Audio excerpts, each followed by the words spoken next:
Hey there, welcome to Broderos. Tonight, we've got hours of chilling horror stories combined with soothing rain sounds to help you relax and sleep. Before you drift off, leave a comment below and let us know where you're listening from and what time it is. And don't forget to hit that like button and subscribe right away. If you end up not enjoying it, you can always take it back later. Get cozy and let the fear take over.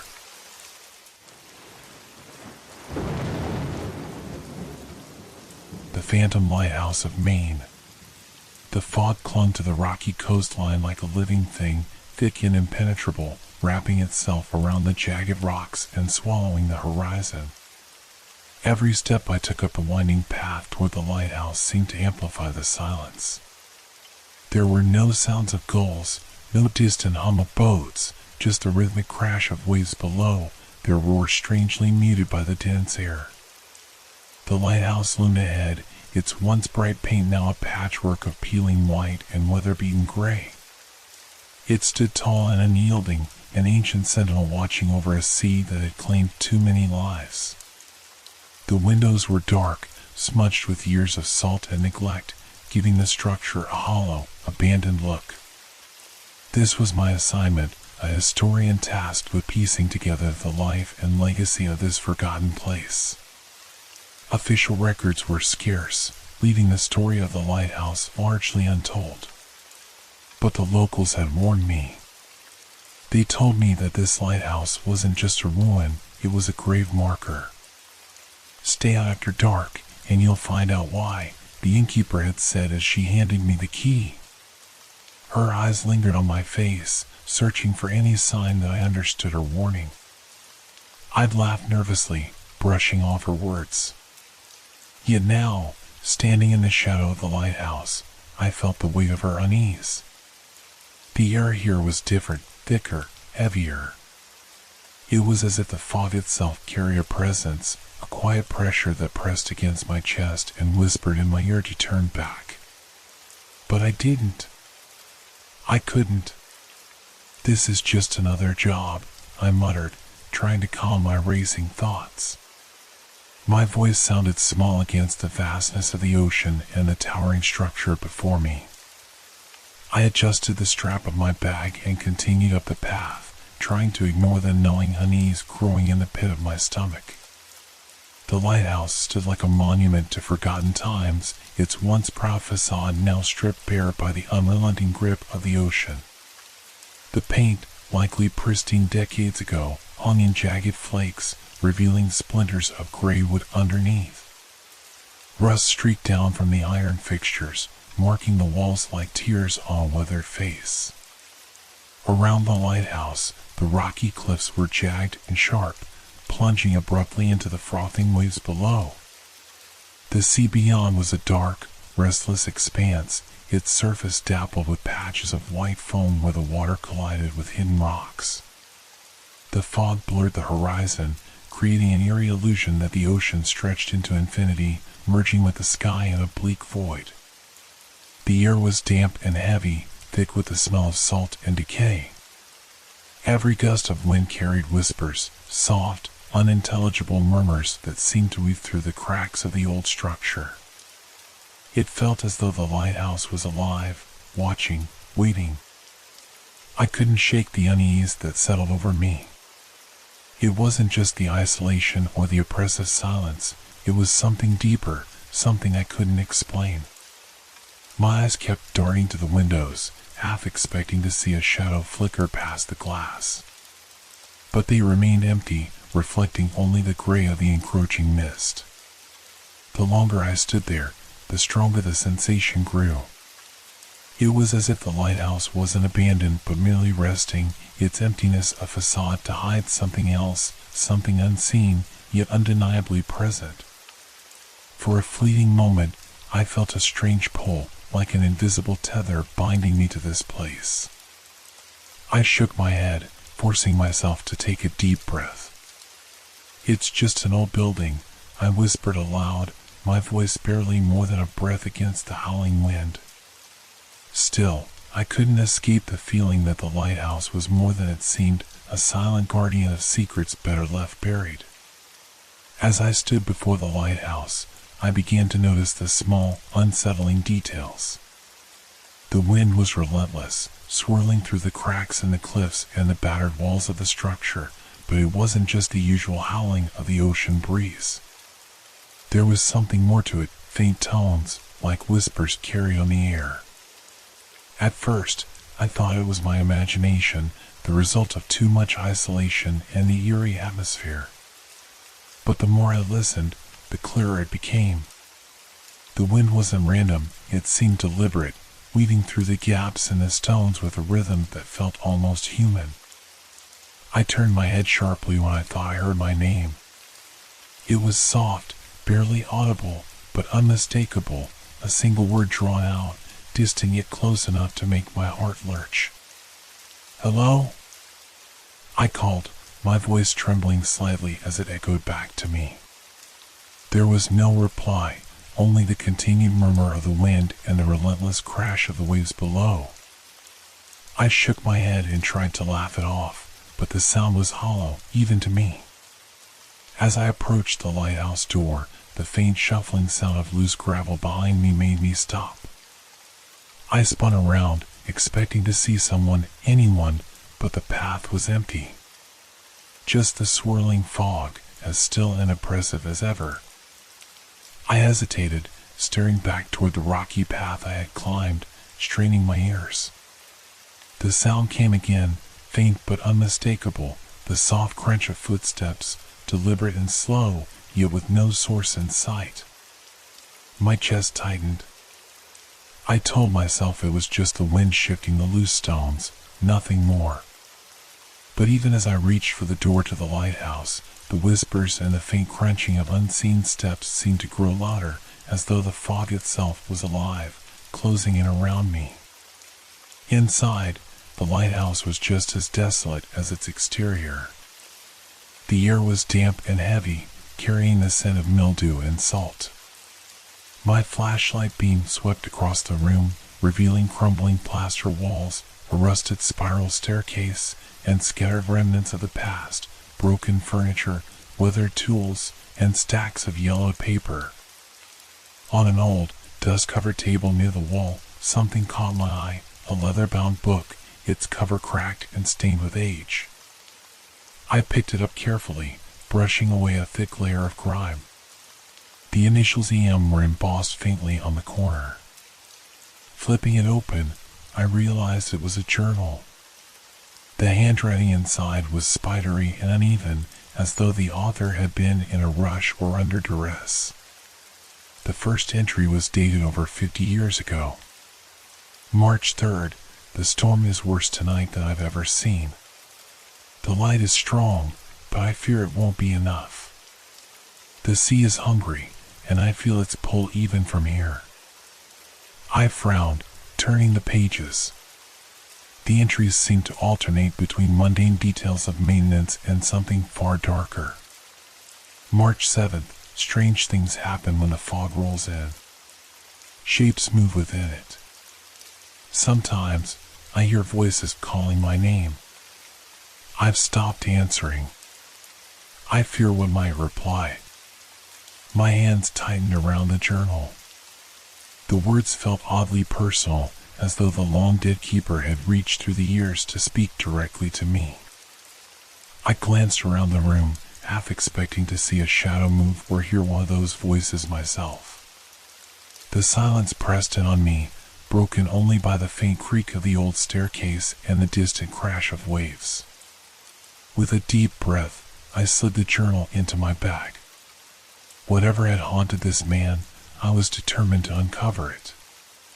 Yet, as I stood in that hollow, echoing room, I couldn't shake the feeling that something, or someone, was already watching me. As I stepped outside the lighthouse, the fog seemed thicker than before, curling around the jagged rocks and blurring the edges of the world. I was so absorbed in my thoughts about the journal that I almost didn't notice the figure approaching me on the narrow path. It was an older man, hunched slightly, with a thick coat pulled tight against the cold. His face was weathered, the deep lines etched by years of exposure to the harsh coastal winds. A woolen cap was pulled low over his forehead, and he carried a fishing pole in one hand. "You shouldn't be here," he said, his voice gruff but not unkind. His sharp eyes flicked toward the lighthouse behind me, then back to my face. "Especially not this late in the day." "I'm just here for research," I explained, offering a weak smile. "I won't be any trouble. I'll probably head back to town soon." The man shook his head firmly. "It's not about trouble. It's about safety. This place," he trailed off, his gaze drifting toward the lighthouse as if expecting to see something emerge from its shadowy depths. "This place ain't right, especially after dark." "What do you mean?" I asked, feeling a knot tighten in my stomach. He hesitated, his grip tightening on the fishing pole. "You're not the first to come poking around here, you know. Others have stayed the night. Most of them regret it, if they make it back at all." His words sent a chill down my spine, but I tried to sound skeptical. "You mean stories about ghosts?" "The locals warned me, but I figured it was just folklore." "Folklore?" He let out a bitter laugh. "Call it what you want, but you'll hear them, the voices. And if you're foolish enough to answer," he didn't finish the thought, but the fear in his eyes said more than words ever could. I wanted to press him further, but he suddenly turned, gripping my arm briefly. "Leave before the fog settles in for good. Once it does, you won't find your way out." With that, he was gone, disappearing into the mist as quickly as he had come. I stood there, the wind tugging at my coat, his warning ringing in my ears. For the first time, the isolation of the lighthouse felt suffocating, and I couldn't shake the feeling that the fog wasn't just a natural phenomenon, it was something alive, something waiting. Back at the small inn where I was staying, the journal sat on the desk before me like an unanswered question. The single lamp in the room cast a dim circle of light, leaving the corners in shadow. Outside, the fog pressed against the windows, thick and unrelenting. I flipped the journal open again, its fragile pages whispering under my fingers. The handwriting was erratic in places, as though written during moments of distress. The earlier entries had a matter-of-fact tone, basic upkeep of the lighthouse, weather reports, and notes about ships passing by. But the further I read, the more the entries took on a darker, almost frantic edge. March 10th, I saw it again tonight. The figure standing in the fog, just beyond the light's reach. It never moves closer, but it doesn't leave either. I told myself it was a trick of the mist, but I know better. It's watching. I felt a shiver run down my spine as I imagined the keeper standing in the lighthouse, peering out into the swirling fog, feeling that same oppressive weight I had felt earlier. My instincts told me this was more than superstition. The next entry was even more unsettling. March 12th, the voices are louder now. At first, I thought it was the wind through the rocks, but they speak words, my name, over and over. I've started keeping the door locked at night. It doesn't feel like enough. The words seem to pulse with a desperate energy, as though the keeper had written them in a frenzy. My fingers tightened on the edges of the page. What had he heard? Was it the same faint whispers I thought I'd heard on the wind? I leaned back in the creaky chair, my heart pounding in the stillness of the room. This was more than I had expected, more than just history. Whatever had haunted the keeper decades ago felt disturbingly close, as if the fog carried the echoes of his torment through time. I turned the page, unable to stop myself, even as the air around me seemed to grow heavier. The final entries in the journal were the hardest to read. The keeper's handwriting had become more erratic, jagged, as though each word was written in haste, desperate to record something that had begun to slip away from his mind. March 15th, the fog rolled in again tonight, thicker than I've ever seen it. I can't see more than a few feet ahead of me. The air smells different, sharp, metallic. The voices are all around now, surrounding the lighthouse. I've heard them from the rocks below, from the cliffs. They're close. I can feel their breath on the back of my neck. I paused, swallowing hard, my throat suddenly dry. The words felt too real, too close to the fear I had felt earlier in the evening. The keeper's isolation had clearly begun to warp his perception of reality, the separation from the world outside turning his mind into a fragile thread, snapping under pressure. March 16th, it's getting worse. I hear them at night, dozens of them, whispering through the fog. I tried to ignore them, but when I opened the door to check the lantern, I saw them, shadows, figures standing in the mist. They don't move, just stand there, watching. I called out to them, but they never respond. The silence is louder than anything now. The chilling detail of figures standing still in the fog sent a cold shiver through me. The keeper's isolation seemed to have torn away at his sanity, transforming what might have been the mundane aspects of lighthouse duty into something far darker. The toll of loneliness, the constant proximity to danger from the sea, and the relentless fog had undoubtedly broken him. But it was the next entry that really sent a wave of dread through me. March 18th, I think they know I'm here. The voices have started calling my name. I tried to run, but I can't leave. The fog won't let me. Every time I try, the path changes. I've been walking in circles, coming back to the lighthouse over and over again. It's as if the land itself has turned against me. They're not just watching me anymore. They're calling me. I had to stop reading for a moment. The words echoed in my mind, a creeping sense of unease clinging to me. This didn't sound like the ramblings of a man losing his mind to isolation. It sounded like a man who was beginning to understand the truth. Something far older than the lighthouse, something hidden beneath the fog, had come for him. And it was calling him. I took a deep breath, trying to steady myself, but the next entry nearly caused my breath to catch in my throat. March 20th, the lighthouse is cursed. I've seen it now, seen the face in the fog. It stands at the edge of the rocks, just out of the light's reach. It's always there, staring back at me. I can't get rid of it. It follows me when I leave, when I go down to the shore to check the lantern. It waits for me in the mist, and it wants me. It wants me to join them.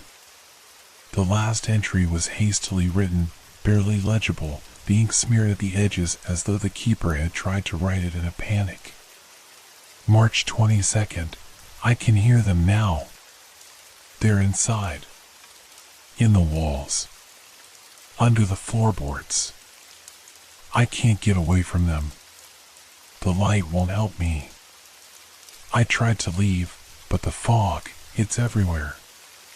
The door won't open. I'm trapped in here. The last word was unfinished, the sentence hanging there in an unresolved, terrifying silence. I slowly closed the journal, my hands trembling. The weight of it pressed down on me, and the feeling of being watched, of something just beyond my vision, came rushing back with full force. I wasn't alone here. Whatever had claimed the keeper had not let him go. And now, it seemed, it was reaching out for me. I sat there in the dim light, the journal closed in front of me, its weight still pressing heavily on my chest.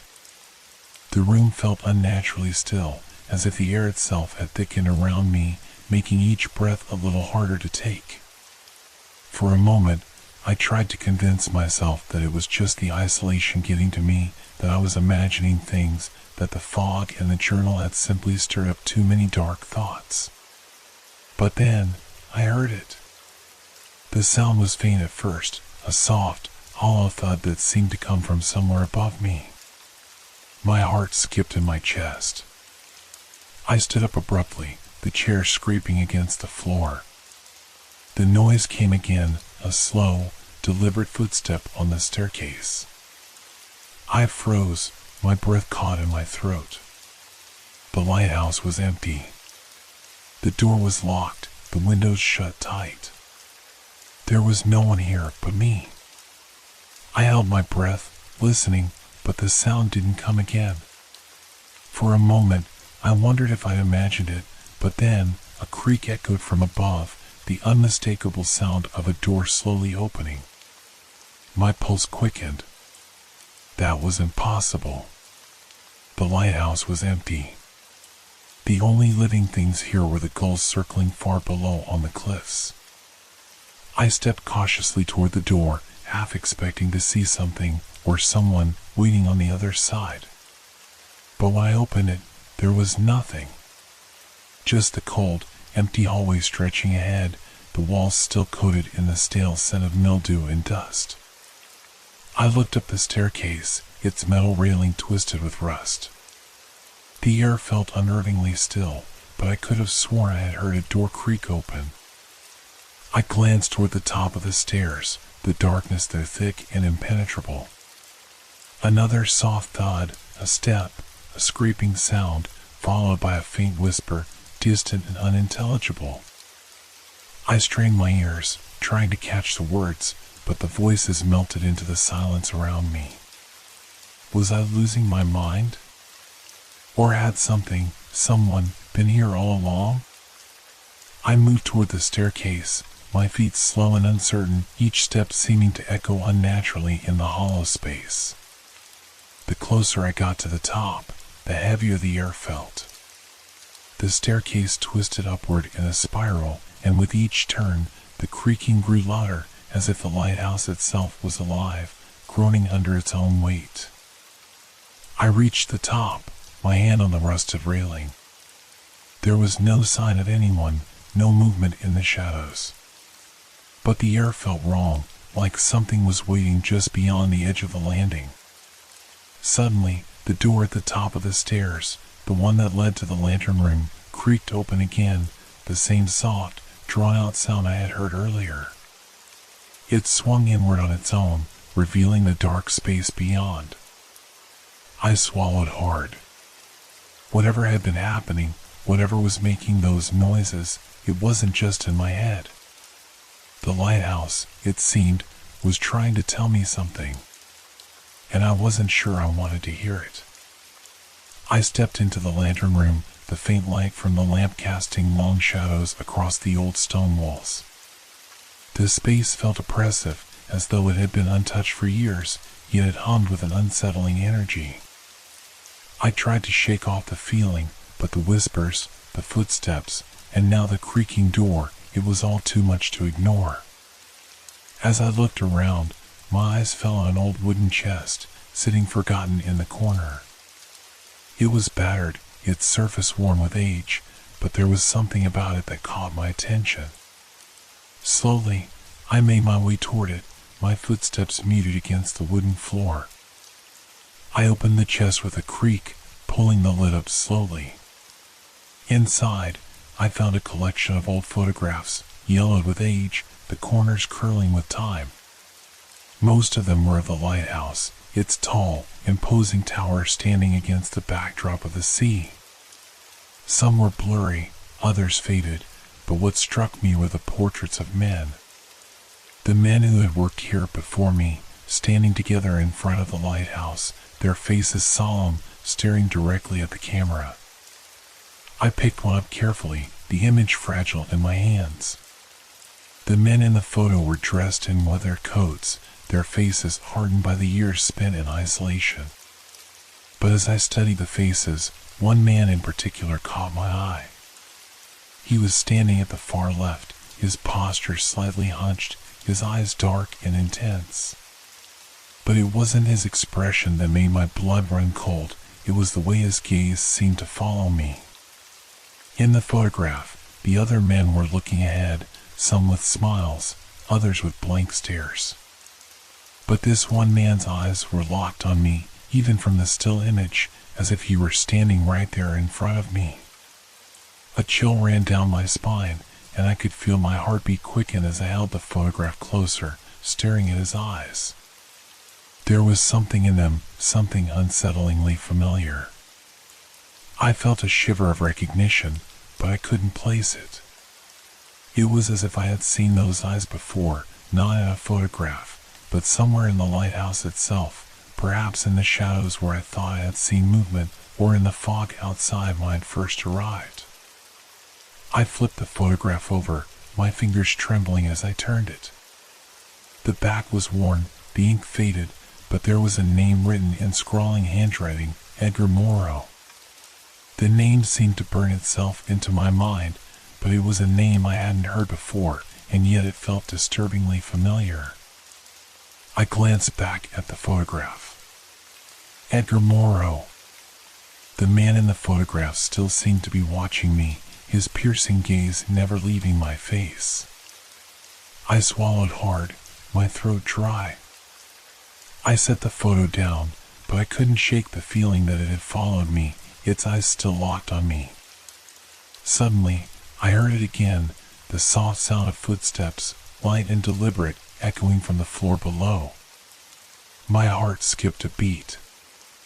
I turned toward the staircase, but the room remained silent. The footsteps had stopped. Or had they? I hurried out of the lantern room, the photo still haunting my thoughts, and made my way back down the staircase, my mind racing. There was something about Edgar Morrow, something I couldn't explain. And the more I thought about it, the more I realized I had only scratched the surface of what had really happened here. Whatever had haunted the keeper, and whatever still haunted this place, was not finished with me yet. The chill that had settled deep in my bones seemed to grow colder with every passing moment. It was as though the lighthouse itself was alive, its walls pressing in on me, suffocating me with the weight of its history. I couldn't shake the feeling that I was being watched, that the eyes of the men in the photographs, especially Edgar Morrow, were never far from my mind.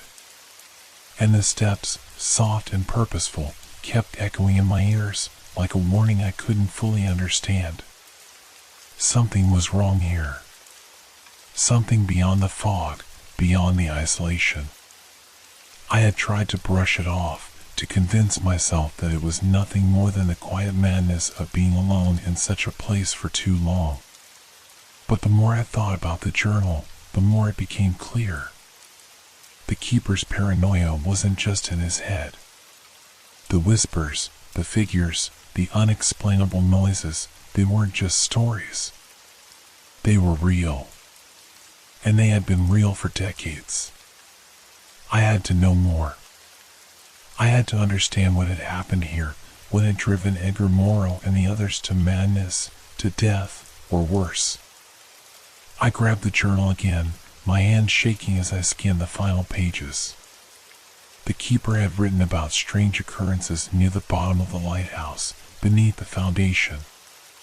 A hidden room he had mentioned once or twice, a place that had never been properly explored. The entries grew more cryptic as they went on, his handwriting a sprawl of desperate thoughts. There's something under the lighthouse, beneath the rocks. A place where the light can't reach, where the fog is thickest. I've heard them there. I think they are waiting. They have always been waiting. I stood up, heart racing. Beneath the lighthouse?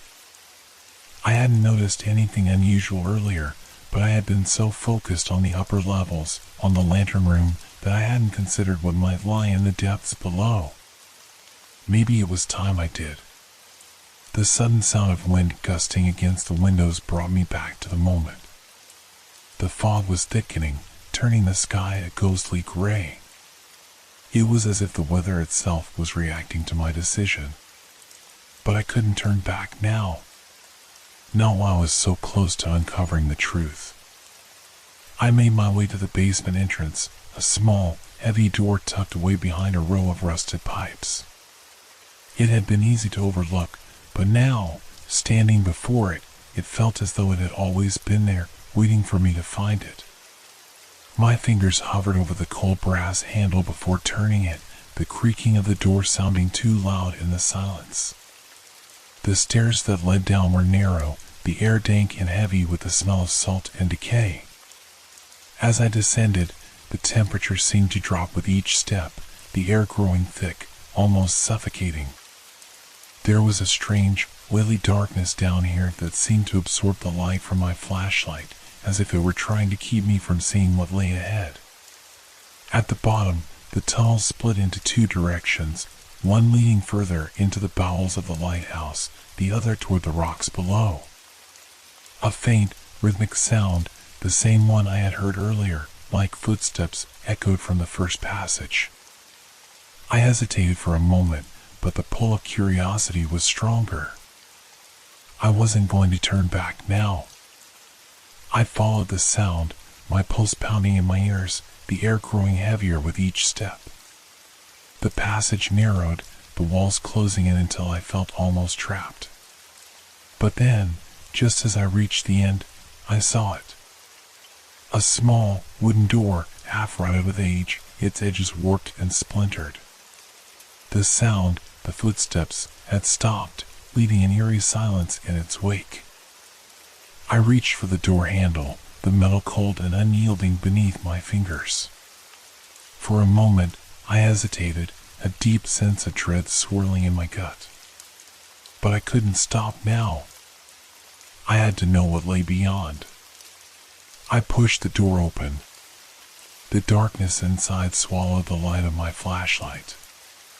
And then, from deep within the shadows, I heard it.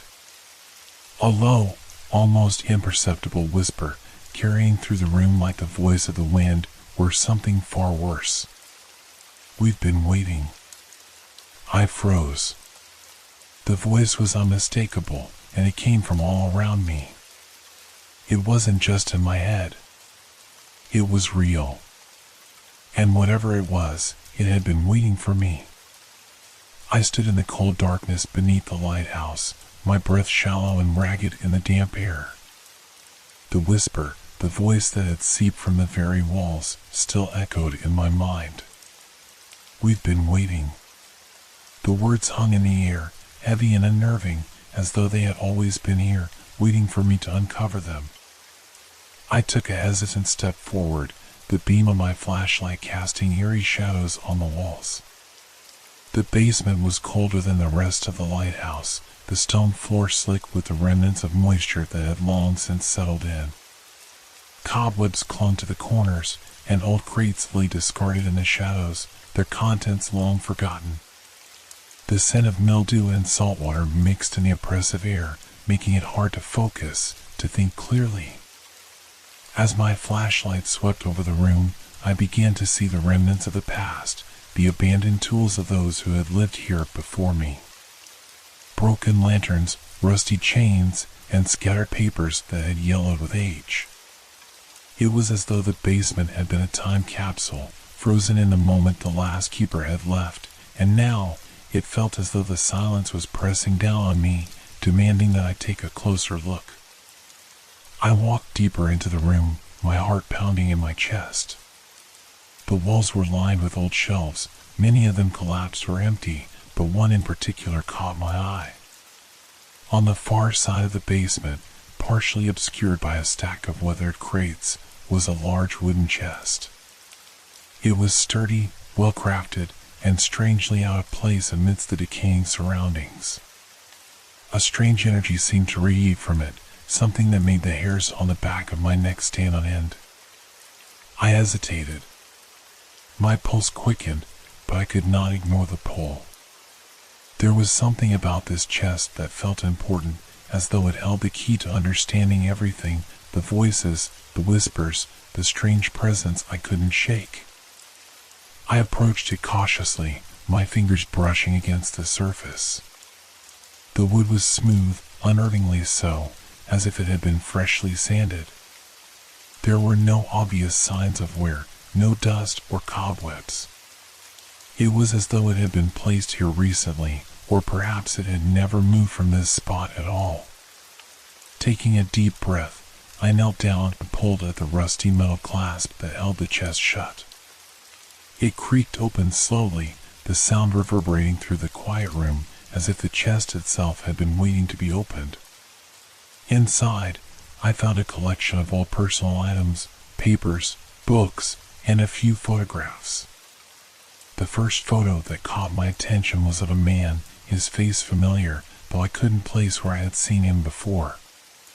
He was standing on the lighthouse steps, looking out at the sea. His eyes seemed to follow me, much like Edgar Moura's had, though this man's gaze was filled with an unsettling sense of peace. I turned the photo over, my fingers trembling. The back was marked with the same scrawled handwriting as before, Elias Graves, 1924. My mind raced. Elias Graves. Another name from the past, another keeper who had lived here, but what had happened to him? Why had he left his things behind? I felt a sudden urgency to learn more. But there was more in the chest. As I moved aside the papers and books, something small and metallic caught my eye. It was a key, rusted and ancient looking, its edges worn from years of use. My breath caught in my throat as I stared at it, the shape of the key reminding me of the door I had found earlier, the one leading deeper into the lighthouse. Could it be the same key? I placed the key in my pocket and continued to sift through the chest's contents. There were more photographs, images of the lighthouse in different stages of decay, some of them dated as far back as the early 1900s. One photograph in particular stood out. It showed a group of men standing together at the base of the lighthouse, their faces solemn. But in the background, just barely visible in the mist, I could make out a figure, an indistinct shape that seemed out of place, too tall, too wide, and slightly hunched. The figure in the background wasn't part of the group. It wasn't even human, not in the way the others were. I blinked and rubbed my eyes, convinced it was a trick of the light or my imagination, but when I looked again, the figure was still there, hovering in the fog. A chill ran down my spine. Something was terribly wrong. As I closed the chest, a loud crash echoed from somewhere deeper in the basement. The sound of something heavy falling to the ground. My heart leapt into my throat, and I turned swiftly, my flashlight shaking in my hand. The room was empty, the shadows still. But I knew I hadn't imagined this sound. I was no longer alone. The feeling of being watched intensified, like a presence lingering just beyond the beam of my flashlight. I could almost feel its cold, invisible eyes on me. Something was in the basement with me, something I couldn't see, but could feel pressing against the air around me, suffocating me. I turned toward the narrow passageway leading deeper into the lighthouse's foundation, a new sense of urgency propelling me forward. Whatever was happening here, whatever had happened to the keepers before me, I was in the thick of it now. And I wasn't sure if I'd make it out alive. I stepped forward, the creaking of the floorboards beneath me drowning out the faint whispers that seemed to swirl through the room. The shadows were closing in, and I knew I had no choice but to uncover the truth, no matter how dangerous it might be. I moved cautiously through the dimly lit basement, my flashlight trembling in my hand as the air grew colder still. The feeling of being watched had intensified, and every step I took echoed in the silence, too loud, too harsh. Something was shifting in the very walls of the lighthouse, something that defied the natural order of things. I could almost feel the heartbeat of the place, pulsing beneath the ground, vibrating through the floorboards, resonating in my bones. I reached the far wall, near the narrow staircase leading deeper into the bowels of the lighthouse, and that's when I saw it. At first, I thought it was the shadows playing tricks on my eyes. But as I stepped closer, the strange markings on the stone wall became clearer, etched into the surface as though they had been carved by some unseen hand. The symbols were angular, cryptic, a mixture of jagged lines and spirals that seemed both ancient and impossibly fresh. I ran my fingers over them, but the texture of the wall felt unnervingly smooth, as if these markings had been made only moments ago. I backed away, my chest tight with unease. How could this be? The wall had been bare just moments ago. There had been nothing there when I first entered the room. I hadn't heard anyone, hadn't felt anything move, yet the markings had appeared without explanation. They hadn't been there before.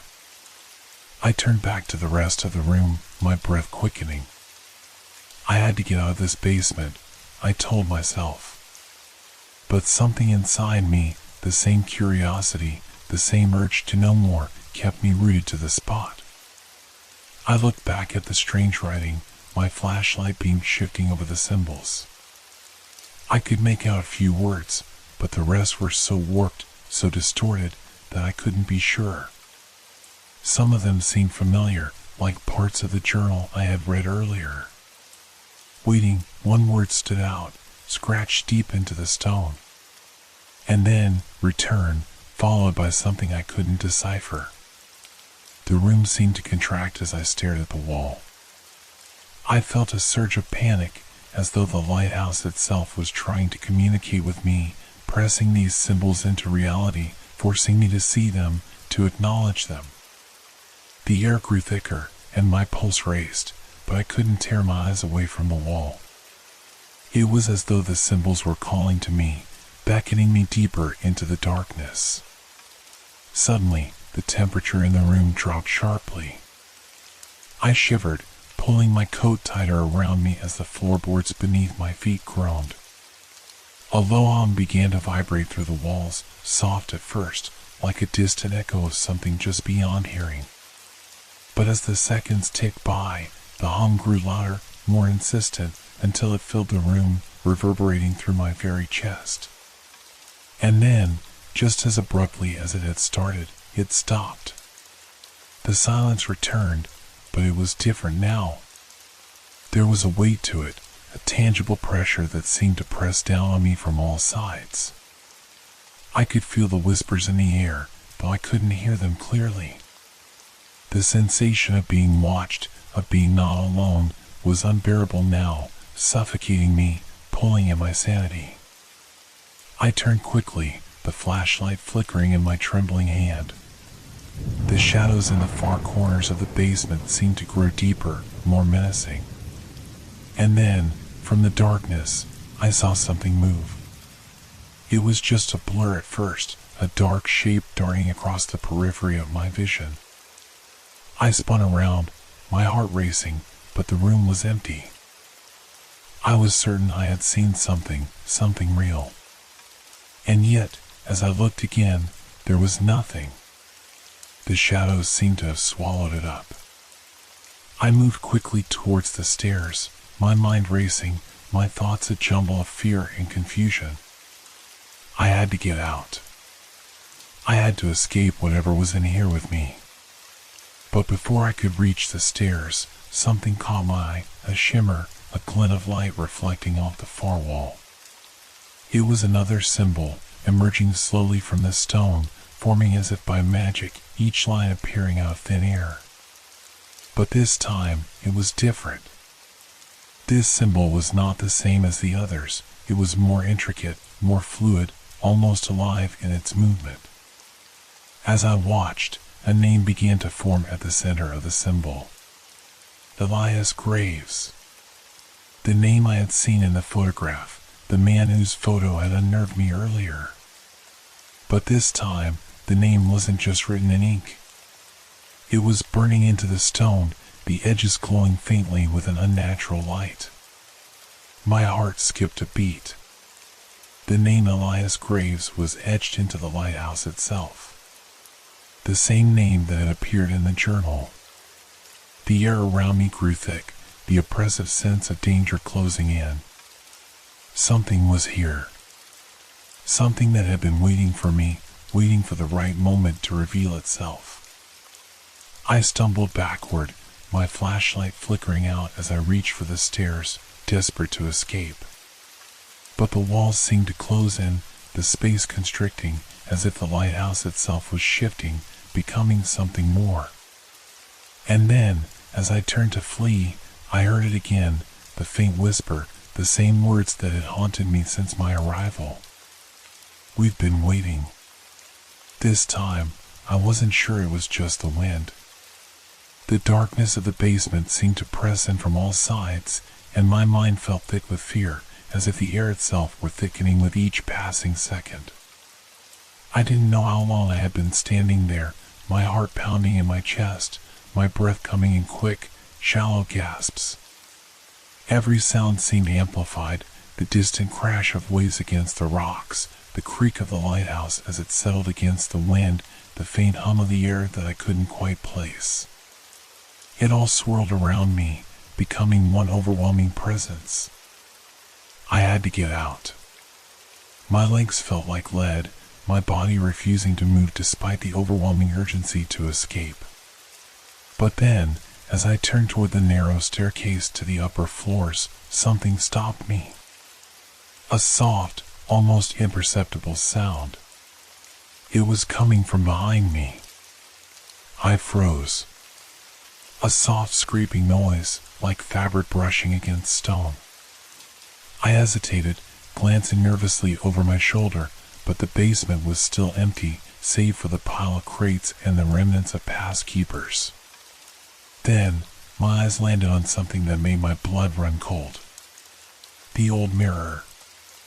It was small, framed in tarnished brass, leaning against the far wall.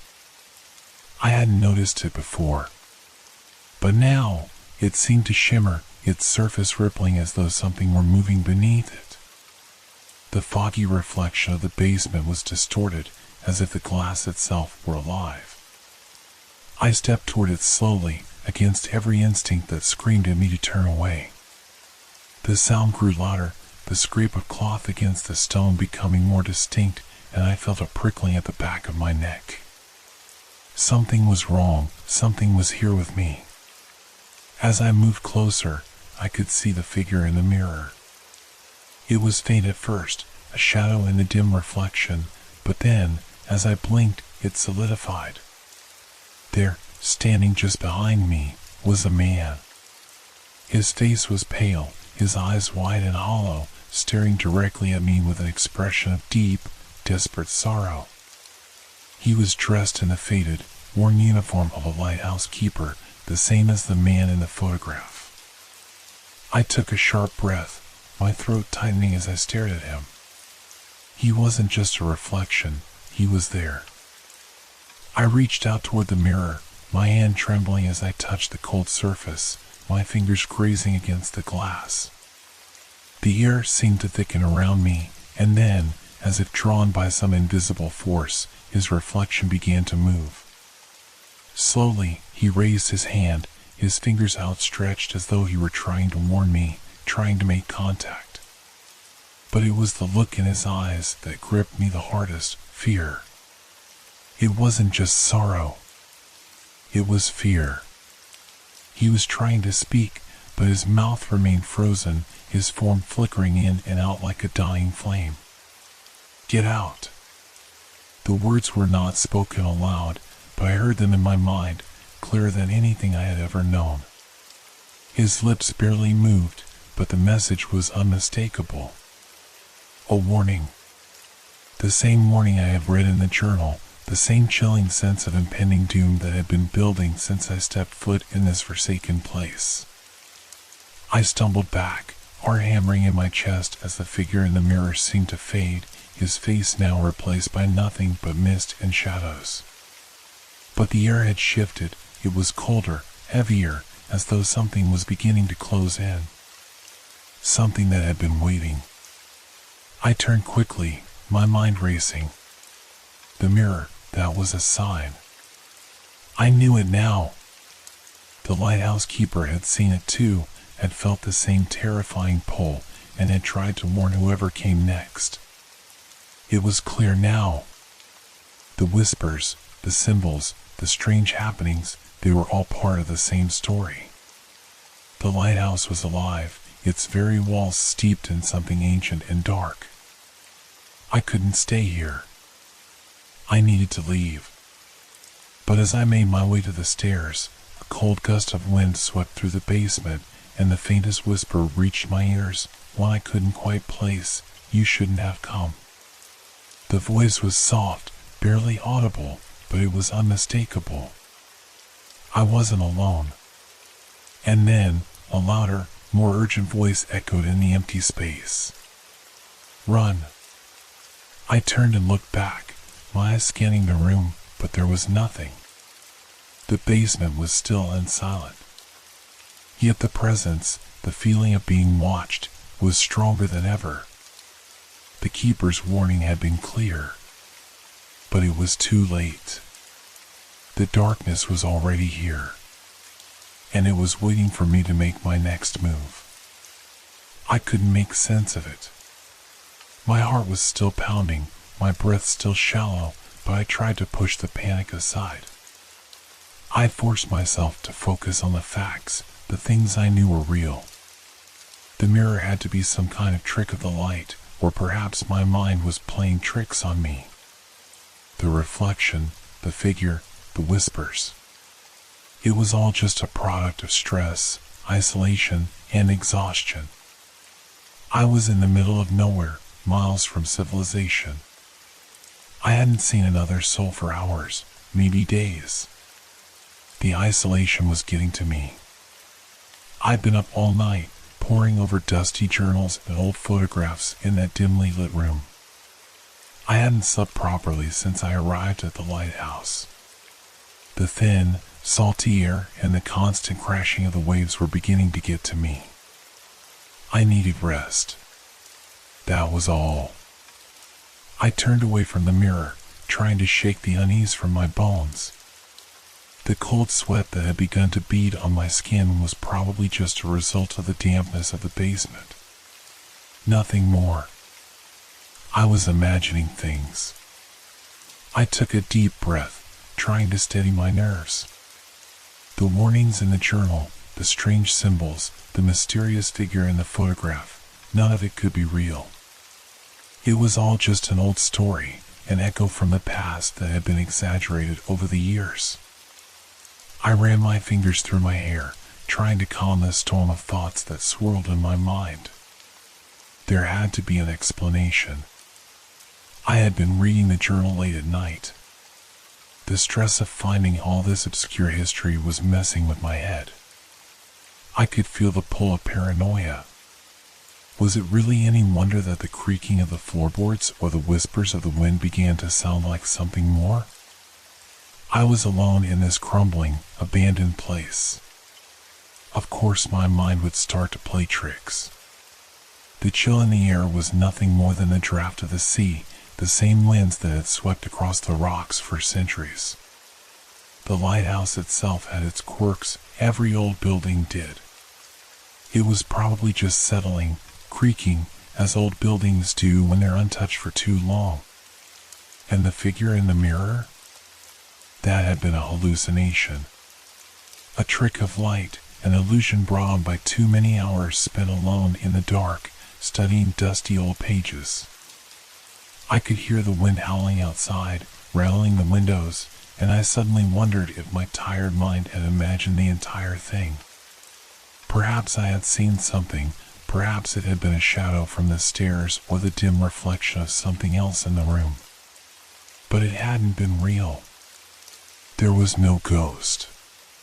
There was no danger. Just a broken, old lighthouse and a tired man far from home.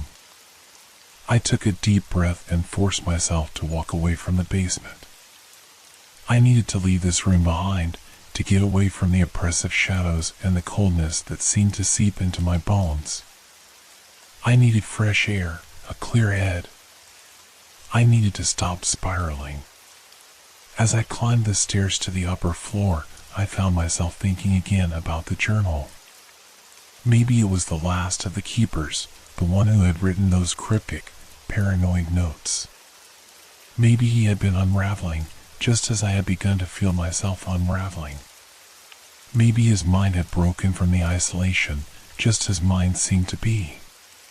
The lighthouse had stood empty for so long, its only company the waves and the wind. There was no one here but me, and I could leave whenever I wanted. I would finish my research, take some photos, and then I would leave. And I wouldn't look back. But as I stood at the top of the stairs, something made me hesitate. I heard it again, another faint whisper, barely audible, drifting from below. It was too soft to make out, but it was unmistakable. I turned sharply, my heart skipping a beat. But there was nothing. The room was empty. I shook my head. It was just the wind. I had to stop this. There was no ghost, no curse. There was nothing here but my mind playing tricks. I had to finish my work. I reached for my camera and tried to steady my hands, but my fingers were trembling. It didn't matter. I could explain this. I could write it off.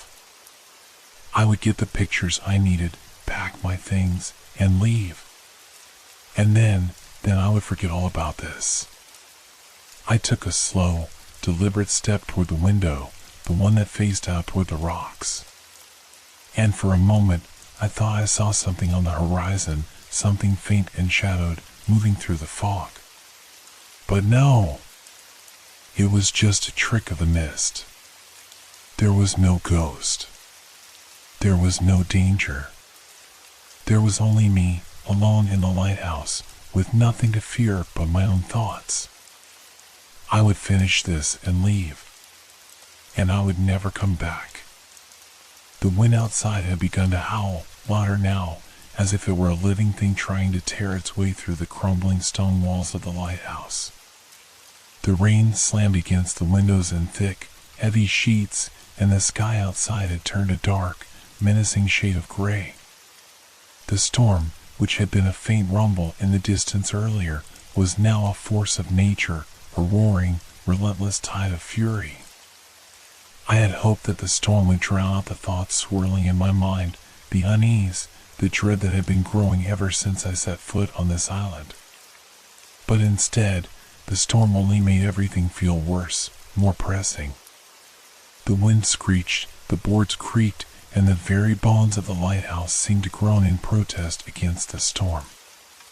Each gust sent a shiver down my spine, rattling the windows as though something were trying to get in. And yet, despite the chaos outside, there was an unsettling silence in the house itself. A silence that felt too still. The kind of silence that wasn't natural, like the world outside had been swallowed whole by the storm, leaving only this place, this lighthouse, to stand in defiance of the elements. I stood at the window, staring out at the twisted, black sea, my reflection faint in the glass, my thoughts clouded by the weight of everything I had seen and heard. The journal, the photograph, the whispers, the figure in the mirror. It was all becoming too much to ignore. I couldn't convince myself anymore that it was just the isolation or the stress of my work. No, something was wrong with this place. I could feel it in my bones, a creeping sense of danger, of something just beneath the surface. I turned away from the window, pacing back toward the staircase. I had to keep moving, keep busy. My rational mind screamed at me to focus on the task at hand, to document the lighthouse's history, to finish my work and leave. But no matter how many steps I took, how many notes I jotted down, I couldn't escape the feeling that I wasn't alone here. It wasn't just the sounds of the storm anymore. It was something inside the lighthouse. Something I couldn't see, but that I could feel, closer now, moving in the shadows, lurking just out of sight. I stopped mid-step, my heart skipping a beat as I realized I had heard something else. A faint rustle, like someone shifting in the corner of the room behind me. I spun around, but the room was empty. The shadows were heavy, stretching long across the walls, but there was no one there. No figure, no presence to explain the sound. I strained my ears, listening intently. For a moment, the storm seemed to quiet down, as if it too had heard it, the softest of sounds, like a breath or a footstep on the wooden floor. My pulse quickened. No, I told myself. It was just the wind, the house settling under the pressure of the storm. I had to stop this. I had to finish my work.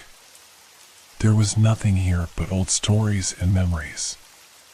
And yet, as I turned once more toward the stairs, I caught a glimpse of something in the corner of my eye. A shape, a figure, moving in the reflection of the brass mirror on the wall. My heart stopped. I didn't move. I couldn't. In the reflection, there was no longer just the empty hallway behind me. There was something else. Someone else. A man. Tall, thin, dressed in the uniform of a lighthouse keeper. His face was a blur, his features indistinct, but his presence was unmistakable. He stood in the reflection, watching me, his eyes fixed on mine with an intensity that made my skin crawl. I could almost feel him there, standing just behind me, his breath brushing the back of my neck, but when I turned, there was no one. My breath caught in my throat. I reached out, my fingers trembling, and touched the mirror's cool surface. But the figure didn't vanish. He stayed, just standing there, watching, waiting. The room suddenly felt colder. The storm outside raged louder, and the wind seemed to carry with it a voice, just a whisper, faint but distinct, rising above the howling of the gale. Leave, now! The voice wasn't coming from the storm. It wasn't coming from the lighthouse. It was coming from him. From the figure in the mirror. The chill that had begun to settle deep in my bones intensified. Every instinct screamed at me to run, to escape, but I couldn't tear myself away from the reflection. I felt paralyzed, rooted to the spot. I wasn't alone.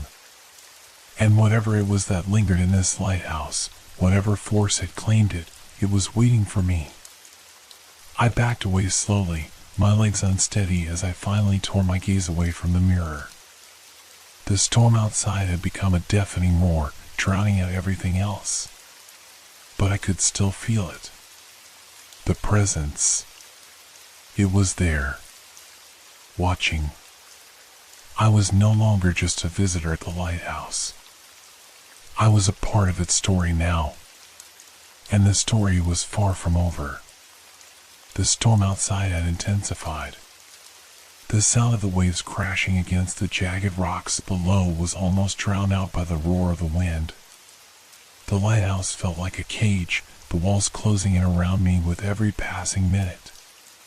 It was as if the storm itself was a warning, a signal from something ancient and forgotten, trying to break through the walls and claim me.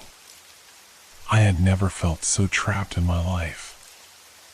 I couldn't shake the feeling that something was watching me, waiting for me to make a mistake, to slip up and let my guard down. The figure in the mirror still haunted me, its presence lingering like a shadow at the edge of my mind. But it wasn't just that. It was the silence, the unnatural stillness that had descended upon the lighthouse while I wasn't looking. The absence of sound felt like an omen, a harbinger of something darker lurking just out of sight. I knew I had to leave. Every fiber of my being screamed at me to pack up my things and walk away, to return to the safety of the mainland and forget this place ever existed. But I couldn't. Not yet. I had come here for a reason. I had come to uncover the truth behind this place, to piece together the forgotten history of the lighthouse. And now, more than ever, I felt like I was on the verge of discovering something I couldn't quite grasp.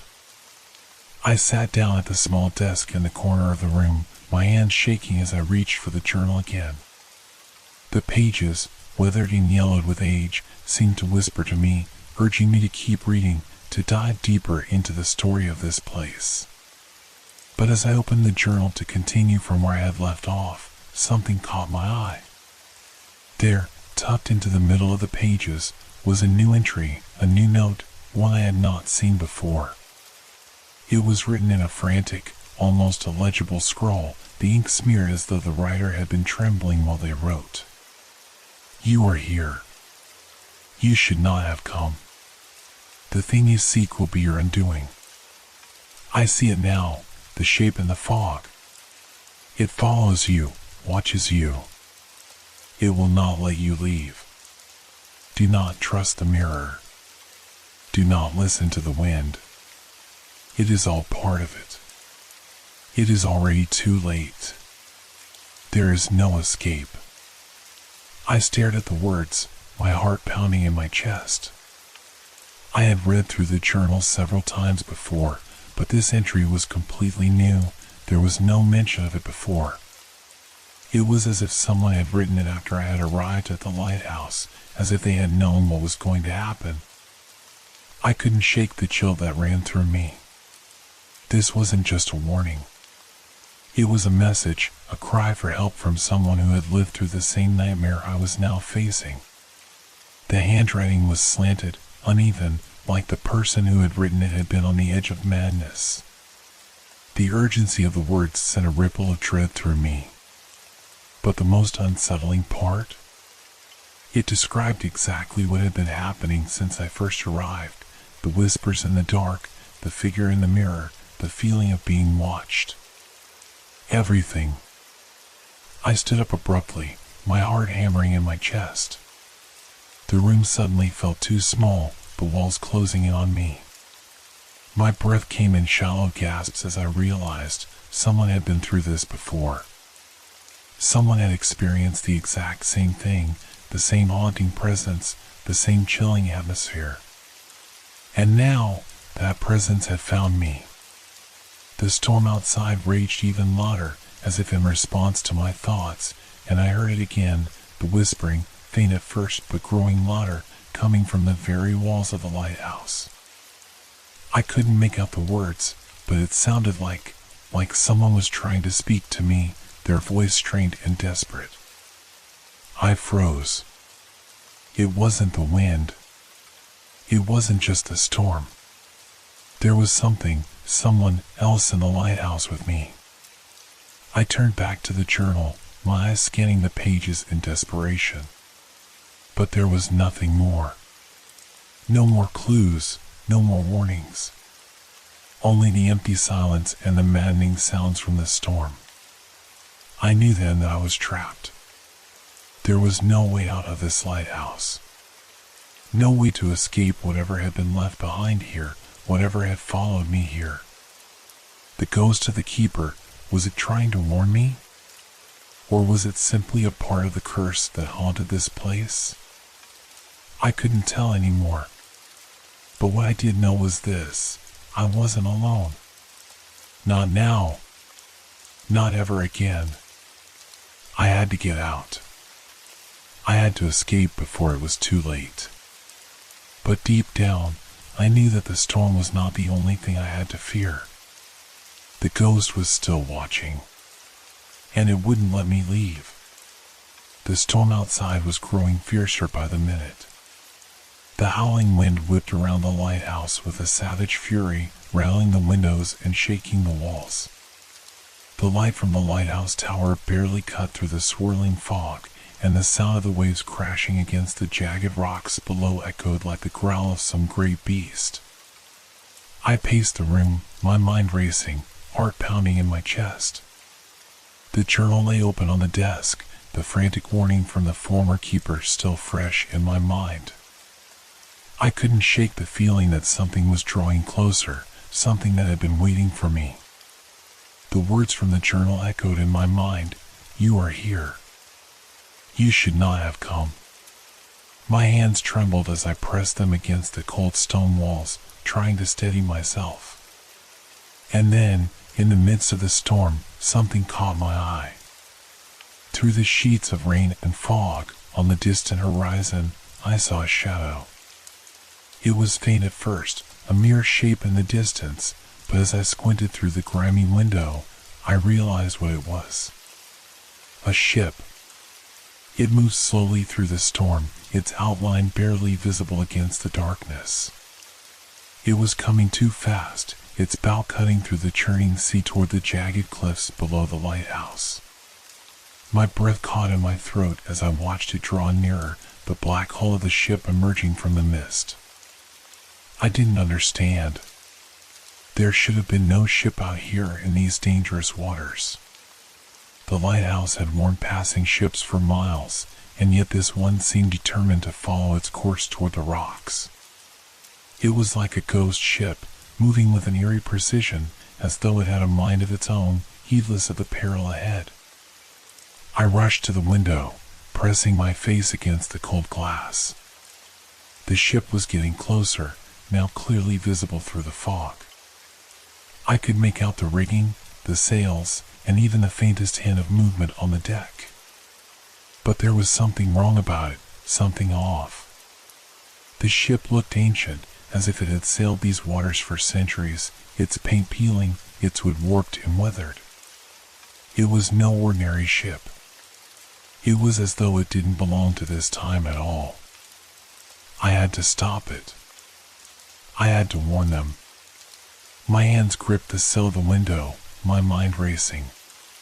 The ship was heading straight for the rocks. It was going to crash. There was no way it could avoid the cliffs at this speed. But as I stood there, frozen in place, something strange happened. The ship changed. Its shape seemed to shift in the fog, its sails flapping in a ghostly wind, the wood of the ship creaking and groaning like the bones of an ancient creature. The crew, if they were even real, appeared as shadows, their faces obscured in the mist. I could hear it now, faintly at first, but growing louder with each passing second. Voices. Muffled voices, distant, like echoes from another time. They called out, but the words were unintelligible, lost in the roar of the storm. The ship didn't seem to be stopping, didn't seem to be slowing down at all. It was as though it was drawn to the rocks, as if some unseen force was guiding it toward its doom. And then, I realized something chilling. The ship wasn't just headed toward the rocks. It was headed toward me. I stumbled back from the window, my heart racing.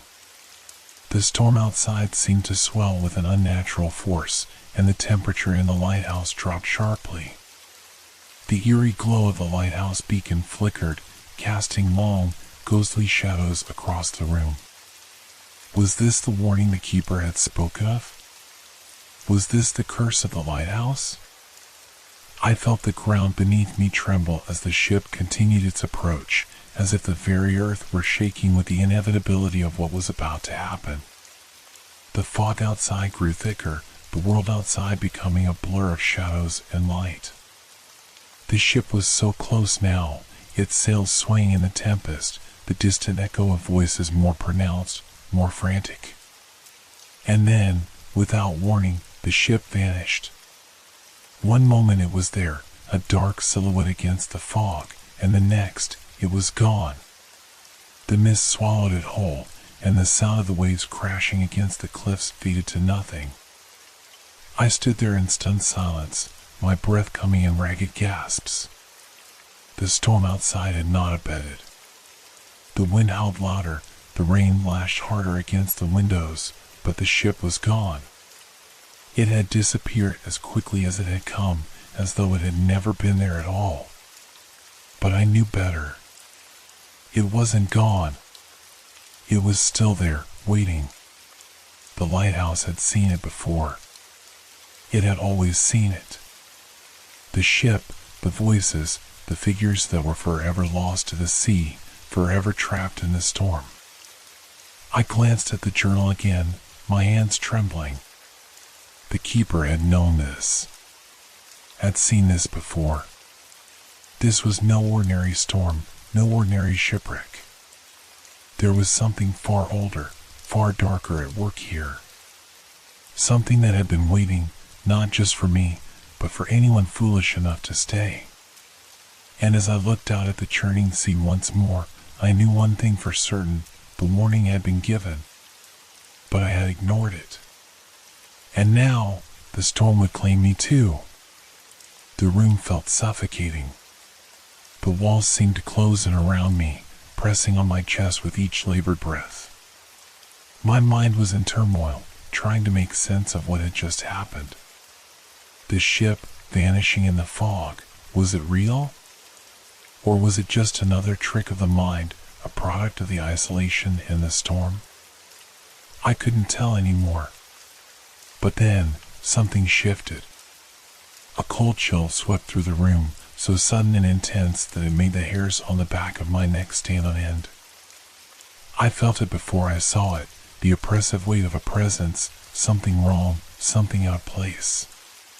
It was as if the very air had thickened, the atmosphere growing heavier by the second. The whispers of the storm outside were drowned out by the eerie silence that descended on the lighthouse.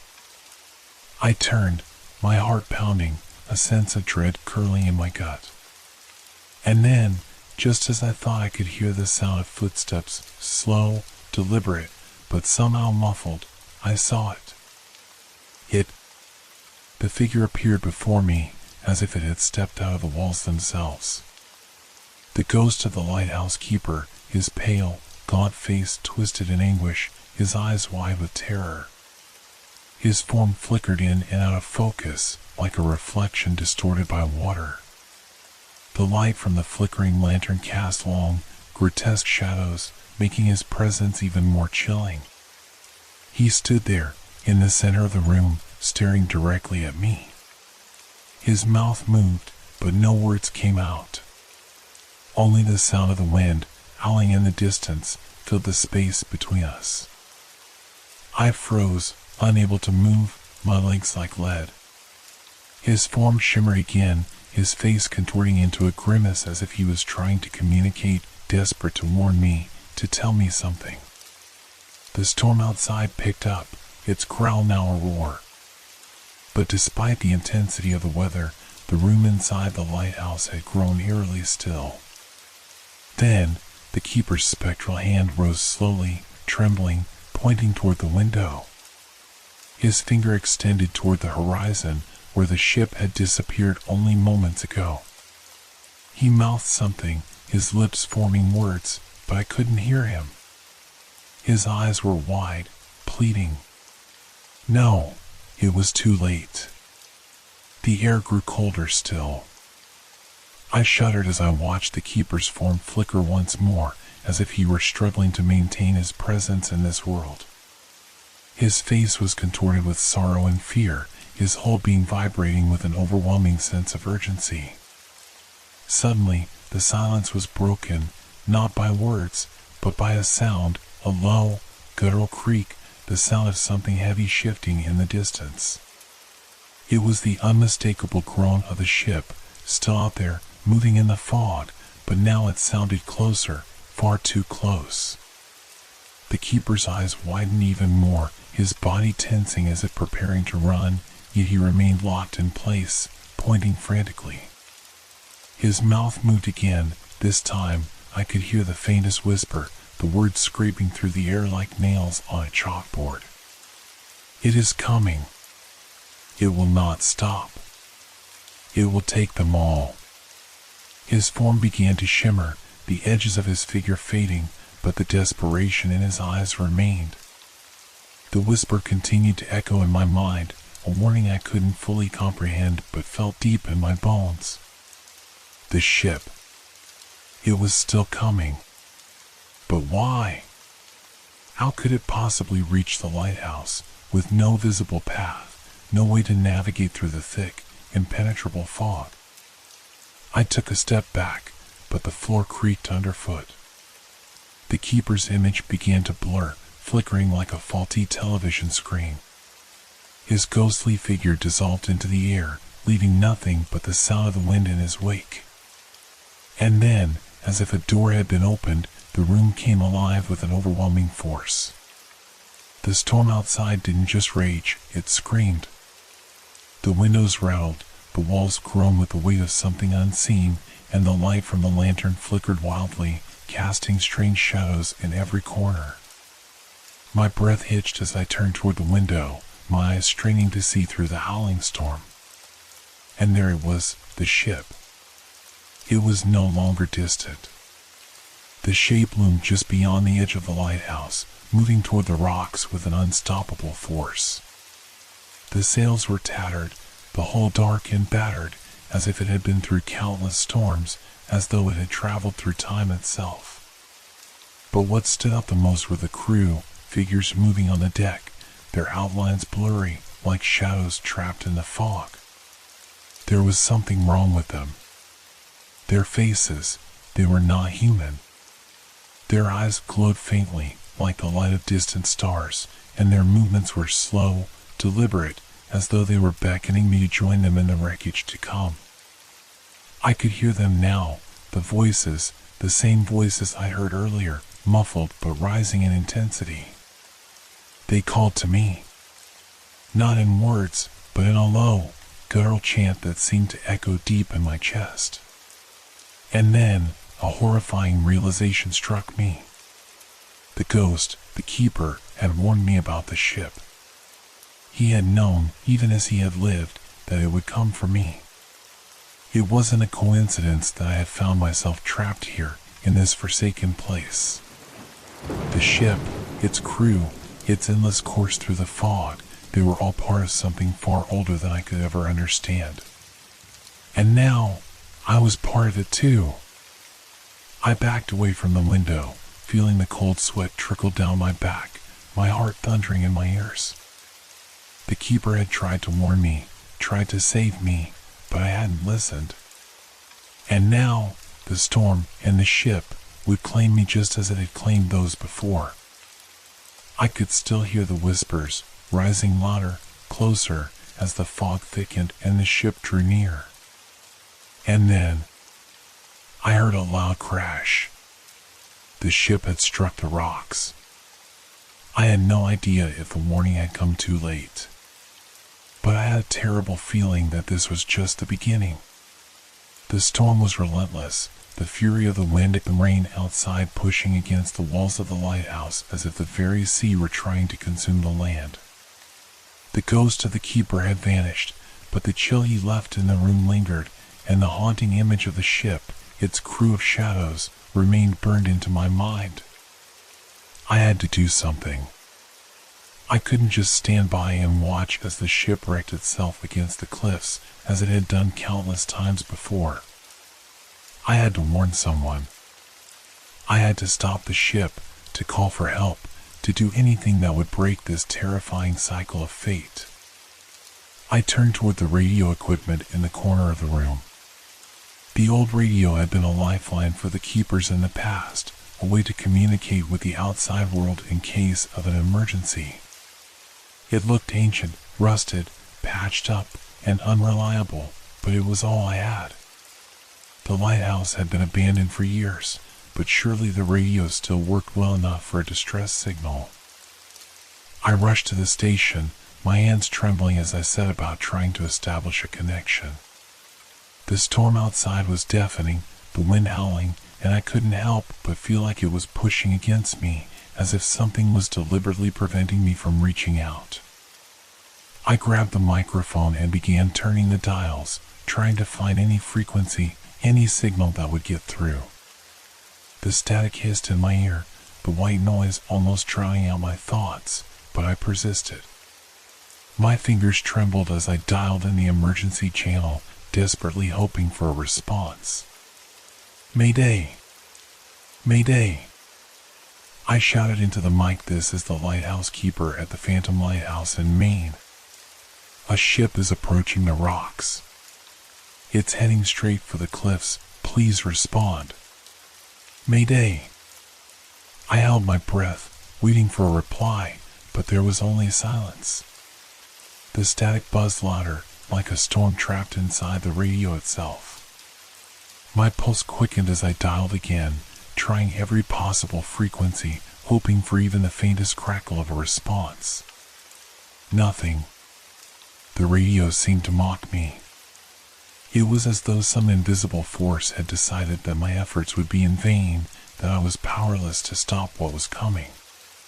The sound of the storm outside only grew louder, as if the tempest were speaking to me, telling me that I was already too late. I slammed my fist down on the desk in frustration, the harsh noise reverberating in the silence of the room. The radio was dead, its signals trapped in an eternal loop of static. I looked out the window again, but the ship was still there, just beyond the edge of the lighthouse. I could see the dark silhouette of it through the fog, looming closer with every passing second.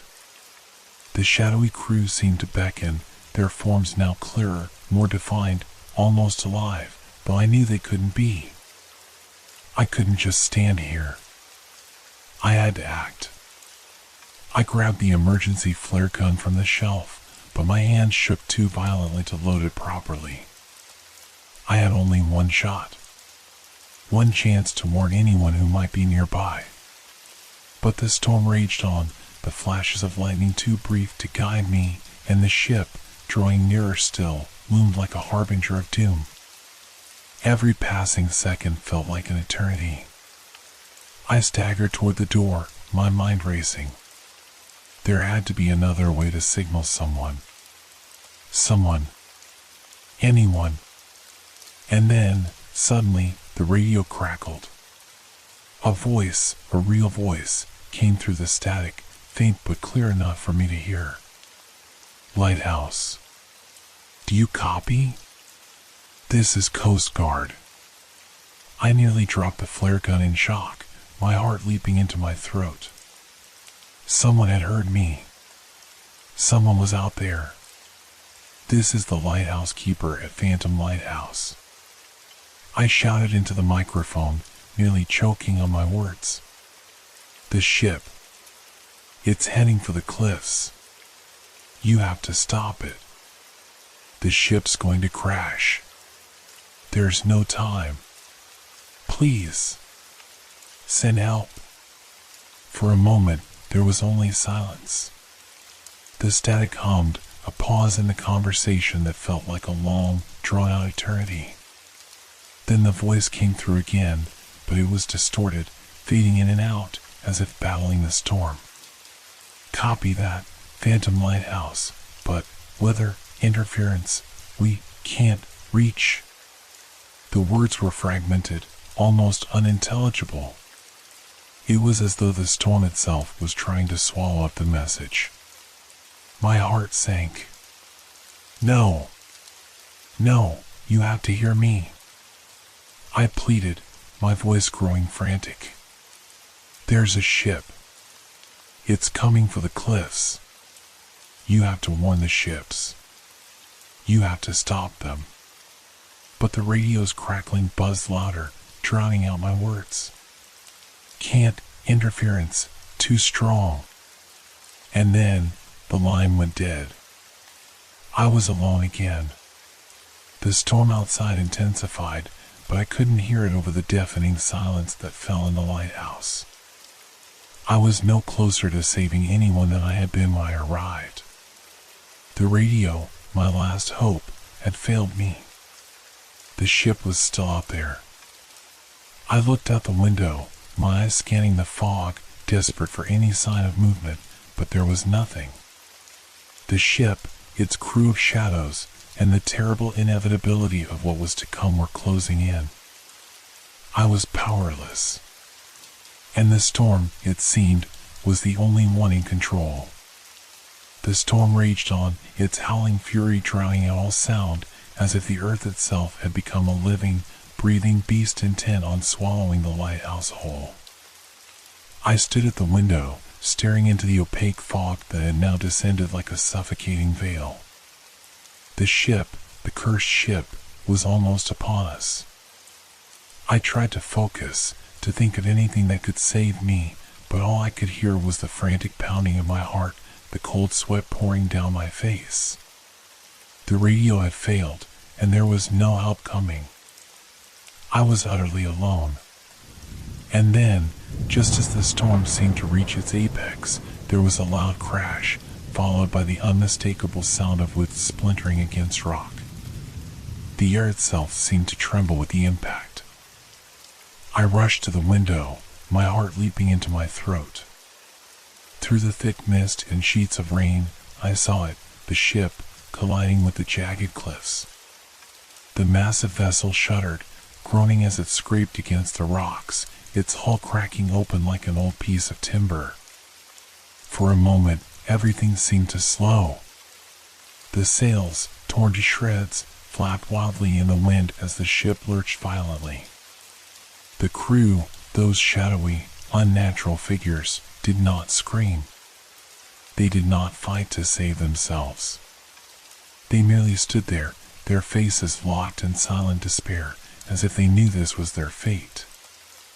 I could see them more clearly now. Their features were contorted in agony, their eyes vacant yet somehow pleading. The fog swallowed their forms as the ship twisted and broke apart on the sharp rocks below.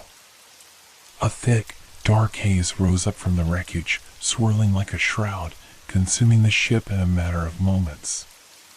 The sound of the crash echoed through the lighthouse, reverberating deep in my chest.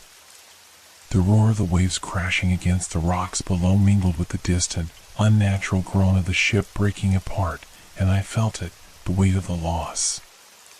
Dozens of lives, lost in an instant. People I had never met, but whose suffering seemed to seep into me, pulling me under like the tide itself.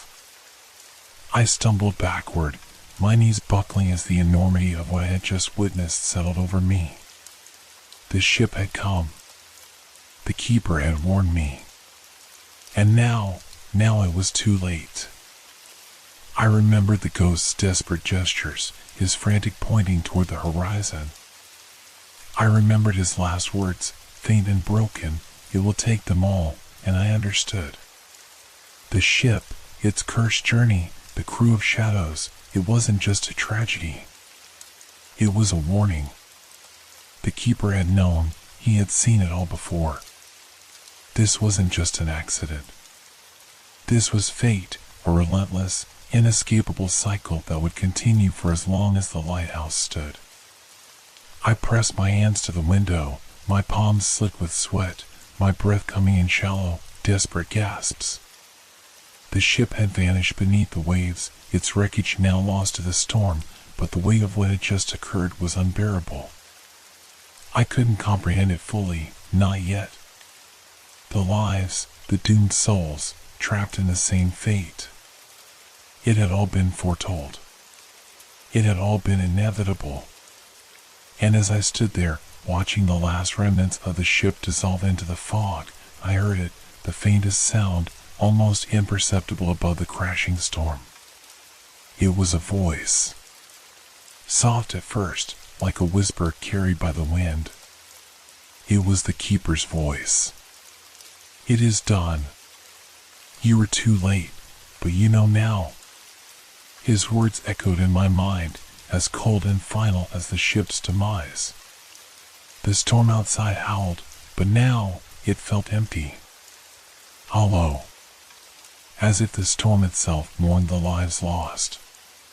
The lighthouse, once a beacon of safety, now stood as a silent sentinel to the tragedy it had witnessed. I looked down at my hands, shaking uncontrollably. The ship had come, and it had claimed its victims, just as it had done countless times before.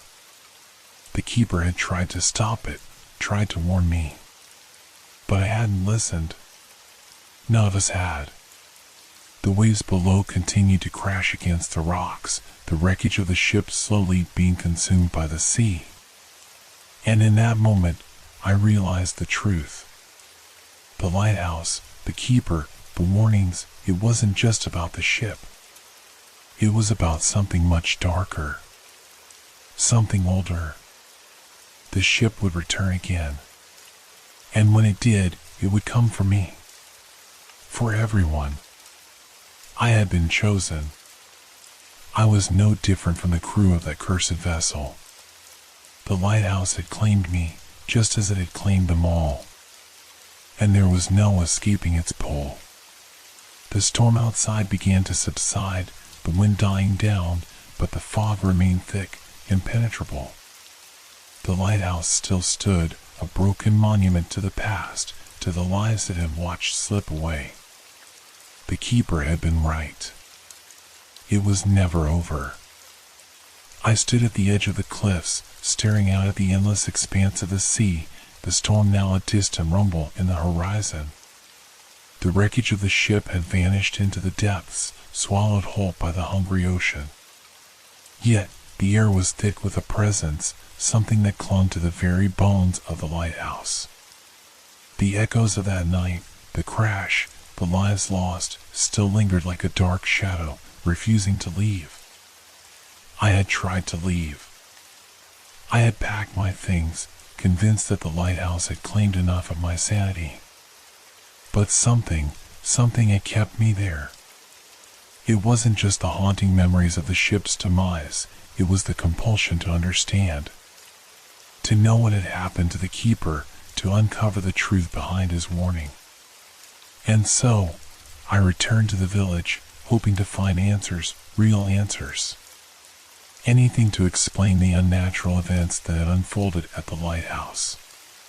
But when I arrived at the local tavern, I realized that the people of this place had known the truth all along. The fire crackled in the hearth as I entered. The small wooden building smelled of damp earth and old whiskey. A few locals were scattered around, nursing their drinks, speaking in hushed tones. I recognized a few of them from my earlier visit, but none met my gaze, all eyes cast downward as I made my way to the bar. "Can I help you, stranger?" the barkeep asked, his voice gruff but not unkind. "I've been up at the lighthouse," I said, trying to sound casual, as if that place didn't hold a dark and twisted power over me. "I need to know more about the keeper, the one who lived there." The barkeep froze for a moment, the bottle he was holding nearly slipping from his hands. His eyes flicked toward the door, and then he leaned in closer, his voice low. "You shouldn't be asking about that," he muttered, his gaze darting nervously. "People around here, they don't like to talk about it. You don't know what you're digging into." But I pressed him, sensing that the answer I was looking for was within reach. "I know something happened there. Something terrible. Please, tell me. I need to understand."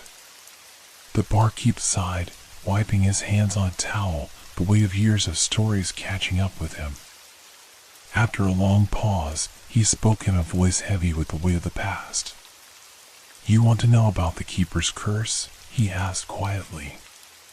"It's not a tale for the faint of heart, but if you must, I'll tell you." I leaned in, my pulse quickening. This was it, the key to understanding everything that had happened. The keeper, the barkeep began, was a man named Elijah Dunn. He was an upstanding fellow, kind-hearted, loved by everyone who knew him. But the lighthouse, it was his life, his calling. And when he took over as the keeper, he was determined to make sure no ship ever met the same fate as the others that had sunk on those treacherous rocks. The fire crackled in the silence that followed, the only sound in the room. "One night, there was a terrible storm, much like the one you saw," he continued. "A ship was caught in it, just like the one you witnessed, and it was heading straight for the rocks. Elijah could see it coming, see the lives that were about to be lost. But there was nothing anyone could do. The Coast Guard was too far away, the storm too strong. Elijah, he made a decision." I hung on every word, my throat dry as the barkeep paused. "He climbed the cliffs, hoping to reach the ship before it crashed, hoping to light the beacon, to warn them. But it was too late. The ship smashed into the rocks, and Elijah, well, he tried to save them. He tried to help those poor souls, but in the end, it was him who perished. His body was never found. I swallowed hard. So, the lighthouse was cursed because of his death? The barkeep nodded gravely. That's what they say. The curse wasn't just on Elijah, though. It's on the lighthouse itself. They say that any soul who tries to light the beacon to save those lost ships, they're doomed to repeat Elijah's fate. The keeper's duty is eternal, there's no escaping it. The lighthouse calls to those who take it on. They become part of its story, part of its endless cycle. It doesn't matter how many lives they save, in the end, they're pulled into the same storm that claimed Elijah. The weight of his words hit me like a physical blow. The lighthouse, the keeper, the ship, it was all a trap. A curse that could never be undone, a fate that kept repeating itself over and over. You really shouldn't have gone up there, the barkeep warned, his eyes narrowing. The keeper's spirit, it's still there. Still watching. And if you're not careful, it will claim you too. I wanted to laugh, to dismiss his words as superstition, but I couldn't. I had seen the ghost myself. I had felt the presence that haunted the lighthouse. The keeper was still there, bound to the place he had died, doomed to warn others, only for them to ignore his warnings. The cycle would never break. It couldn't. How do I stop it? I asked, my voice barely above a whisper. How do I break the curse? The barkeep shook his head. You can't. No one can. That's why the lighthouse stands there, in the mist. It waits for its next keeper, its next victim. The curse will take what it wants. You can try to fight it, but in the end, it's the lighthouse that wins. As I sat there, the weight of his words sinking in, I realized the awful truth. The lighthouse wasn't just a building. It was a living, breathing thing, alive with a hunger, a thirst for those who dared to stand in its shadow. The keeper had tried to stop it, but in the end, he had become part of its cursed history. And now, it was my turn. The days that followed were a blur, like the fog that never seemed to lift. I tried to shake off the words of the barkeep, to convince myself that what he said was nothing more than superstition, but deep down, I knew something had changed. The lighthouse was no longer just a place, it was a presence. And that presence was closing in on me. It started with my sleep, or rather, the lack of it. At first, it was just fleeting moments of discomfort, a restless toss, a wakefulness in the dead of night. But soon, those moments became longer, stretching into hours of staring into the dark, hearing the whispers in the corners of my mind. I could feel the keeper's presence. It was as if he was always just behind me, watching from the shadows.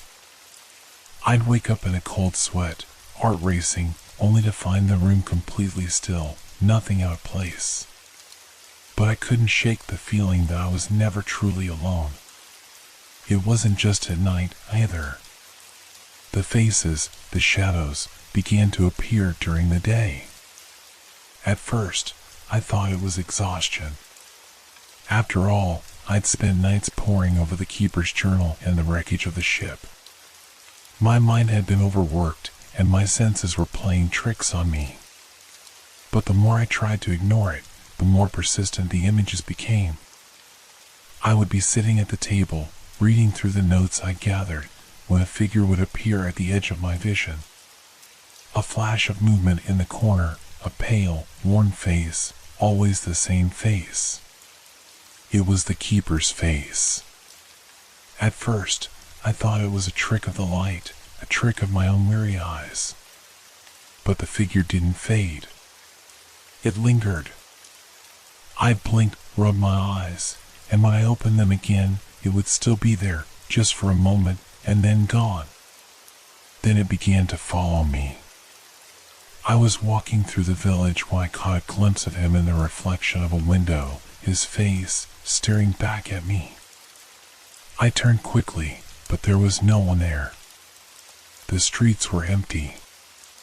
I told myself it was just my mind playing tricks, that I was stressed from the weight of everything I'd learned.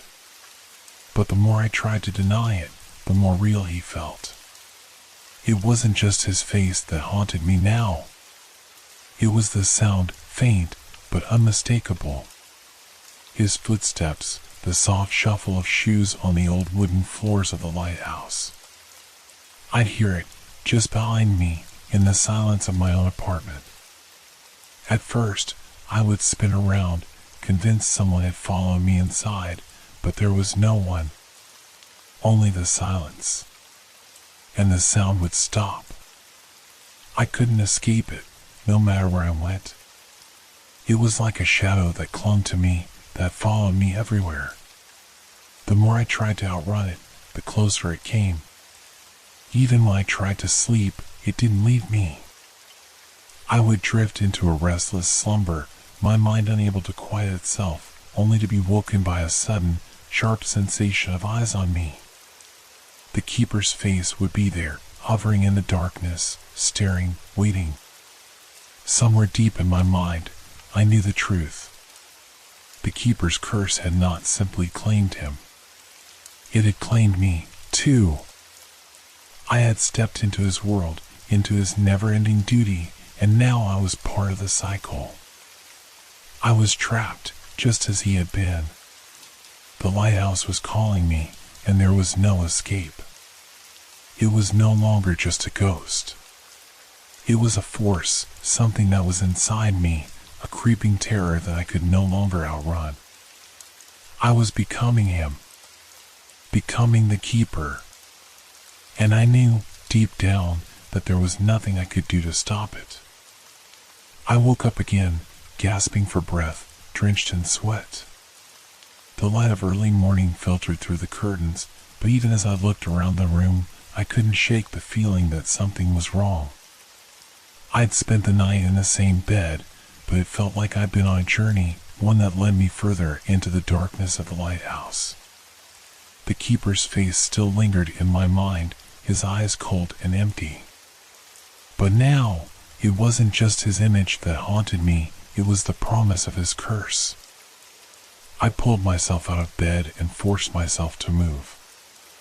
I had to get out of this place. I had to leave the village, leave the lighthouse behind. It was the only way to break free from the curse. But when I stepped outside, I saw it, the lighthouse.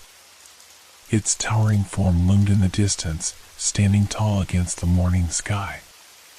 The wind seemed to shift, the air growing cold as I looked at it.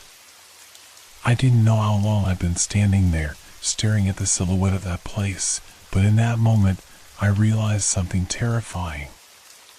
I wasn't free. I couldn't escape. The lighthouse had a grip on me, one that I could never shake. It had marked me, and its pull would only grow stronger. And in that moment, the keeper's face appeared once more, this time clear as day, as if he was standing right beside me, just beyond the fog. I was already lost. The fog had rolled in thick again, swallowing the village, shrouding the lighthouse like a ghostly veil. I stood at the edge of the cliffs, staring at it as if it were a living thing, a beast waiting to consume me. I could feel the pull, stronger than before, more insistent, like a magnet drawing me closer with each passing moment. For days, the images had haunted me. The keeper's face, his presence, his footsteps following me. I had tried to deny it, to convince myself it was all just the result of too many sleepless nights, too much time spent in the isolation of that lighthouse. But the more I fought it, the more real it became. And now, standing at the edge of the world, I began to understand something I had tried to ignore. I was no longer a mere visitor here. I wasn't just studying the history of the place, I was becoming part of it. A cold shiver ran down my spine as the realization hit me. The keeper's curse wasn't something that simply attached itself to a single soul. It was a legacy. A cycle that had been repeating itself for generations, each new keeper chosen by the lighthouse itself. It was no longer about just saving the ships or warning of the storms. It was about the lighthouse needing someone to watch over it, someone to carry the burden of its duty forever. And now, it seemed, that someone was me. I turned toward the lighthouse, my heart pounding in my chest. The wind howled, and the trees groaned in the storm's grip. My breath came in short, sharp gasps. I wasn't ready to accept this. I had tried to fight it, to walk away, but I had already crossed the threshold. The keeper was a part of me now, his fate, his curse, it was all mine too. I could almost hear his voice again, whispering in the wind. A faint murmur that seemed to come from nowhere and everywhere all at once. He was warning me, just as he had warned all the others before me. And the worst part? I couldn't run. I couldn't escape. I had already been chosen. My feet moved of their own accord, drawn to the lighthouse as if it were calling my name. I tried to stop, to fight against the compulsion that urged me onward, but my body betrayed me. My legs carried me closer to the tower, its cold stone walls looming before me like a giant, darkened eye. As I passed the gate, the door creaked open by itself, as if welcoming me in. I stepped inside, heart racing, the air thick with the scent of salt and decay. The door slammed shut behind me with a force that left me trembling. In the silence that followed, the lighthouse seemed to breathe, its walls alive with the whispers of the past. And I understood, with horrifying clarity, that the keeper had never truly left. His spirit was not just in the fog, not just in the shadows. He was in the very foundation of this place, bound to it by some ancient force. And now, I was becoming part of that force too. I walked up the spiral staircase, my mind in a haze, each step echoing in the hollow space. The higher I climbed, the heavier the air became. The weight of the history in this place pressed down on me, crushing me beneath its gravity. Every inch of the lighthouse seemed to be alive, watching me, waiting for me to fulfill my role. The top of the tower loomed ahead, the light that had once guided so many ships now an empty, broken beacon. I reached the door, my hand trembling as I turned the rusty knob. Inside, the lantern room was cold, untouched, as if no one had been there for years. The window panes were cracked, and dust covered every surface. But even as I stepped in, I knew I was not alone. The keeper was there, in the darkness, his presence surrounding me like a storm. And then I saw it. On the floor, near the old lantern, was a small, worn book, the keeper's journal. The same one I had read before, but now, with one critical difference, there was a new entry written in the same frantic, scrawling handwriting. It is too late. I cannot leave. I have tried to run, but the lighthouse will not let me. It has chosen me, just as it will choose you. Beware. Once you accept the light, you can never leave. I dropped the book, my hand shaking. My heart raced in my chest as the realization struck me. The keeper hadn't been trying to help anyone. He had been warning them of the inevitable, of the curse that would bind them to the lighthouse forever. And now I was trapped in that same fate. The wind outside howled, and the light flickered as if reacting to my presence. I looked out through the cracked window and saw nothing but the sea and the rocks below, the same rocks where so many had met their end. The storm was still far off, but the ominous feeling in my gut told me it was only a matter of time before it arrived. The shipwrecks would continue, the lives would be lost, and the cycle would keep repeating. But this time, it wasn't just about saving lives. This time, it was about my life. The lighthouse had claimed me as its new keeper, and I was now bound to it forever. I reached for the lantern, my hands still trembling. I was ready, I realized. There was no escaping the fate the lighthouse had set for me. And somewhere deep inside, I knew that even if I tried to run, the keeper's face would follow me. His curse would follow me. It would never let me go. The light flickered once more, and I felt it, the weight of the lighthouse's power. It was in me now.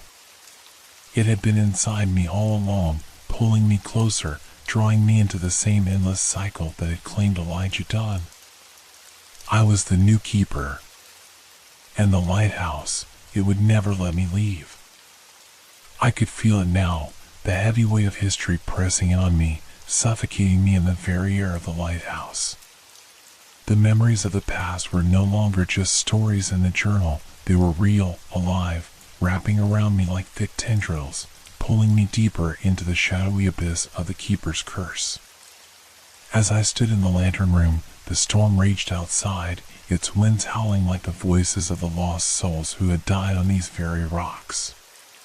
But it wasn't the storm that I felt pressing against me, it was the past. The keeper's past. His life, his fears, his torment, they were alive here, and they were slowly becoming my own. I closed my eyes, trying to shake the overwhelming sensation, but it was no use. The memory of Elijah Dunn was so vivid now, it was as if he were standing beside me, whispering in my ear. His fear, his anxiety, it was all bleeding into me. I could feel his terror, his desperation to escape this place, and his inability to do so.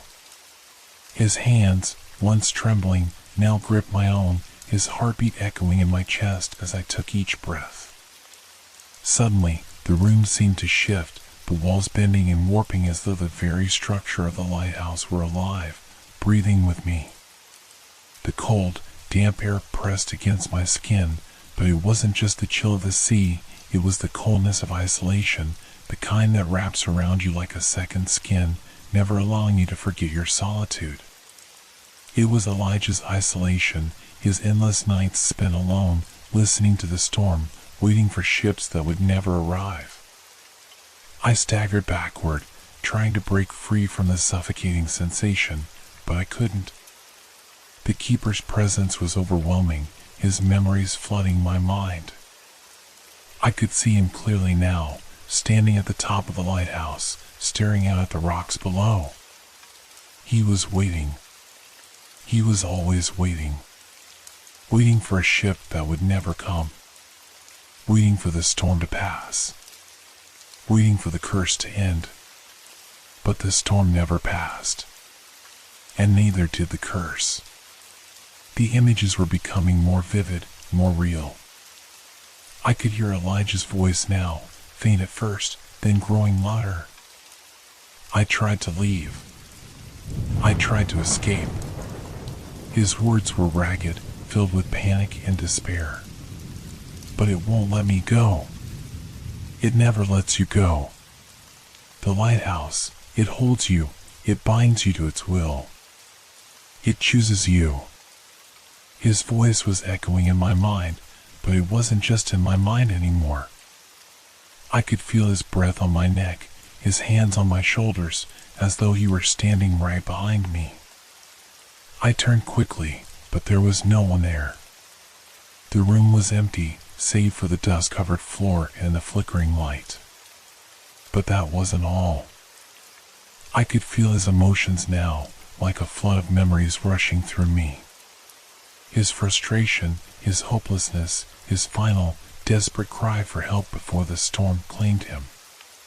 It was as if I were living his life, his agony, his last moments of terror. I stumbled toward the door, the oppressive weight of the keeper's presence too much to bear. But as I reached for the knob, I felt a cold hand wrap around mine, his hand. I froze. The temperature dropped so suddenly that my breath caught in my throat. The air grew thick, oppressive, as if the very walls of the lighthouse were closing in on me. And then I heard it, the footsteps.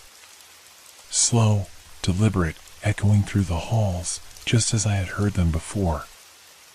I could feel them now, reverberating through the very bones of the lighthouse. The keeper was moving, pacing, his restless energy coursing through the place. His footsteps were filled with anger, frustration, and desperation. He was still here. His spirit had not been freed. I tried to pull away, but the hand on mine tightened. His grip was cold, icy, like death itself. And I could feel it inside me, the curse, the burden of the lighthouse, the weight of the keeper's fate pressing down on me. The same fear that had once consumed him was now consuming me. I wanted to scream, to run, to escape, but I couldn't. I was frozen in place, unable to break free from the grasp of the past. The lighthouse had claimed me, just as it had claimed Elijah Dunn. I was becoming him, his thoughts, his fears, his torment. His curse was mine now. The footsteps grew louder, closer. I could feel the keeper moving behind me, his presence like a shadow that enveloped me. I spun around, but there was nothing there. The room was empty, just as it had been before. But I felt him, like a weight pressing against my chest, suffocating me, binding me to the lighthouse. And in that moment, I realized the truth. There was no escaping this place. The lighthouse had claimed Elijah, and it had claimed me. The curse was unbreakable. It was a part of the lighthouse, a part of the keeper, and now it was a part of me. I would never leave. I would never be free. The storm howled outside, its fury matching the storm inside my mind. I was trapped, bound by the keeper's curse, just as he had been. And as the fog closed in around the lighthouse, I knew that I had become part of the endless cycle. The lighthouse would never let me go. And neither would Elijah. I don't know why I thought I could leave. Maybe it was the false hope that I could break free. Maybe I just wanted to believe that the curse could be undone. But the longer I stayed, the more the weight of the lighthouse pressed on me. The storm outside continued to rage, but it wasn't the storm that kept me here. It was something deeper, something darker. I had to leave. I couldn't stay any longer, not with Elijah's presence suffocating me, not with the curse wrapping its cold fingers around my heart. I had to escape, break free from this madness. I stumbled toward the door, my hand shaking as I gripped the handle. The cold metal bit into my palms, but I didn't care. I just needed to leave. I had to. I swung the door open, and the storm hit me like a wall. The wind screamed through the opening, whipping my hair back and biting into my skin with icy claws. The fog was thick, blinding, but it didn't matter. I had to get out of here. I had to. But as I stepped outside, something felt wrong. I paused, my heart racing, as I scanned the horizon. The lighthouse had always been isolated, but now it felt as though the world itself had disappeared. The rocks that had been just a few feet away seemed to stretch out farther, and the ocean that had once seemed endless now felt distant. I glanced behind me, toward the path that led back to the road. But there was nothing there. No path. No road. Just more rocks and the impenetrable fog. The lighthouse was surrounded by nothing but emptiness. I felt my stomach drop as panic surged through me. The fog was closing in. It was consuming everything, erasing the landmarks I had once known. There was no escape. No way back. I turned in every direction, trying to find a way out, but all I saw was the unrelenting fog swallowing everything in its path. The lighthouse was no longer just a building, it was a prison, and I had no way out. I spun around, heart racing, desperate. I ran toward the edge of the rocks, hoping to see some sign of civilization, but there was nothing. The storm had drowned everything in its path. There was no road, no escape, just the howling wind and the creeping fog. I could feel Elijah's presence again, stronger now, like his very soul was woven into the fabric of the lighthouse, into the fog, into the earth itself. His curse was my curse now, and there was no leaving. There was only the endless cycle, the eternal waiting, the eternal trapping. I collapsed to my knees, the weight of the realization crushing me. The lighthouse had claimed me, just like it had claimed him. There would be no escape. The storm wasn't the only thing that trapped me here. The curse, the keeper's curse, had locked me in. I wasn't just trapped in this place. I had become a part of it. And as the fog closed in tighter, I knew with a cold certainty that I was no longer the man who had arrived at this lighthouse. I was something else now. Something that would never leave, never escape. The keeper's spirit lived in me, and with it, the curse would never let me go. And so, the storm continued to howl, the lighthouse standing silent, its light flickering against the darkness. I had become the new keeper, and I would remain here forever. The fog had completely swallowed the lighthouse now, and all that remained was an endless expanse of gray, a void that seemed to stretch on forever. I stood frozen at the threshold, my fingers still gripping the doorframe, as though if I just stayed there long enough, the fog would lift and I could see a way out. But there was no way out. I had already seen that. I was trapped. The lighthouse had become a living entity, breathing and pulsing with the curse that had claimed me, and it would claim anyone who dared to step foot on this forsaken land. The cold crept deeper into my bones as I stepped back into the gloom of the lighthouse, feeling the oppressive weight of Elijah Dunn's presence behind me, like a shadow that would never leave. I could still hear his voice, whispering warnings, begging for help, pleading with me to break the cycle. But his cries were lost in the howling wind outside, swallowed by the storm and the relentless fog. I couldn't escape, but I had to try. I had to find a way to break free. There had to be something.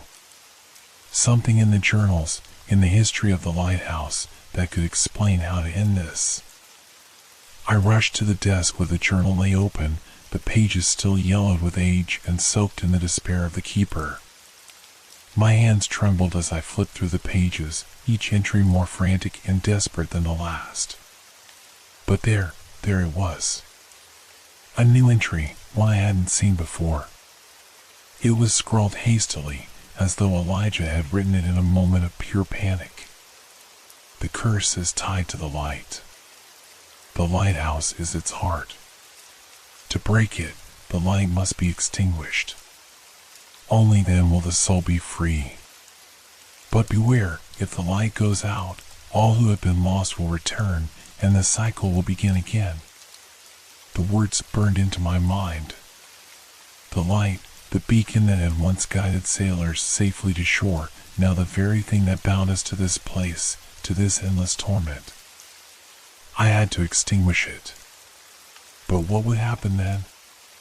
Would it truly break the cycle, or would I become another lost soul trapped in the fog, forever? Would I return as part of the curse, just like Elijah?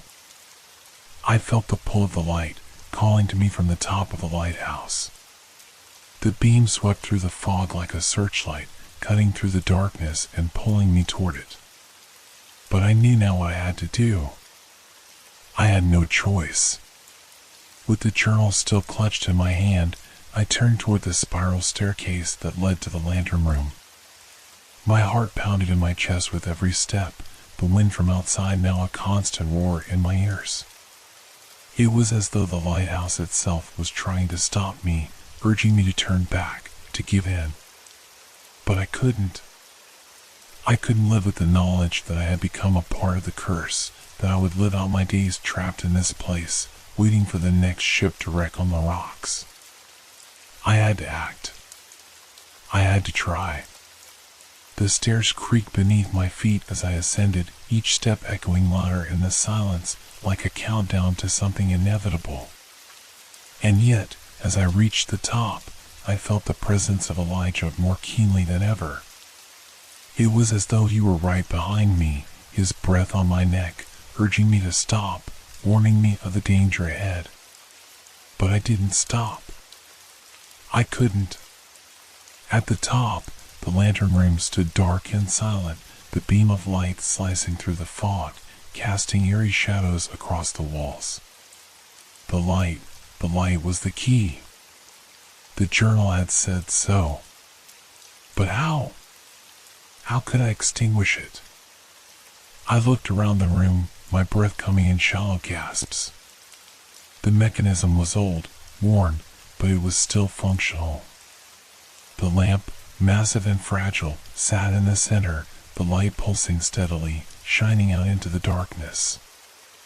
I took a deep breath and stepped forward, my hand trembling as I reached for the lever that controlled the light. It was old, heavy, ancient, but it was the only way. I pulled. At first, nothing happened.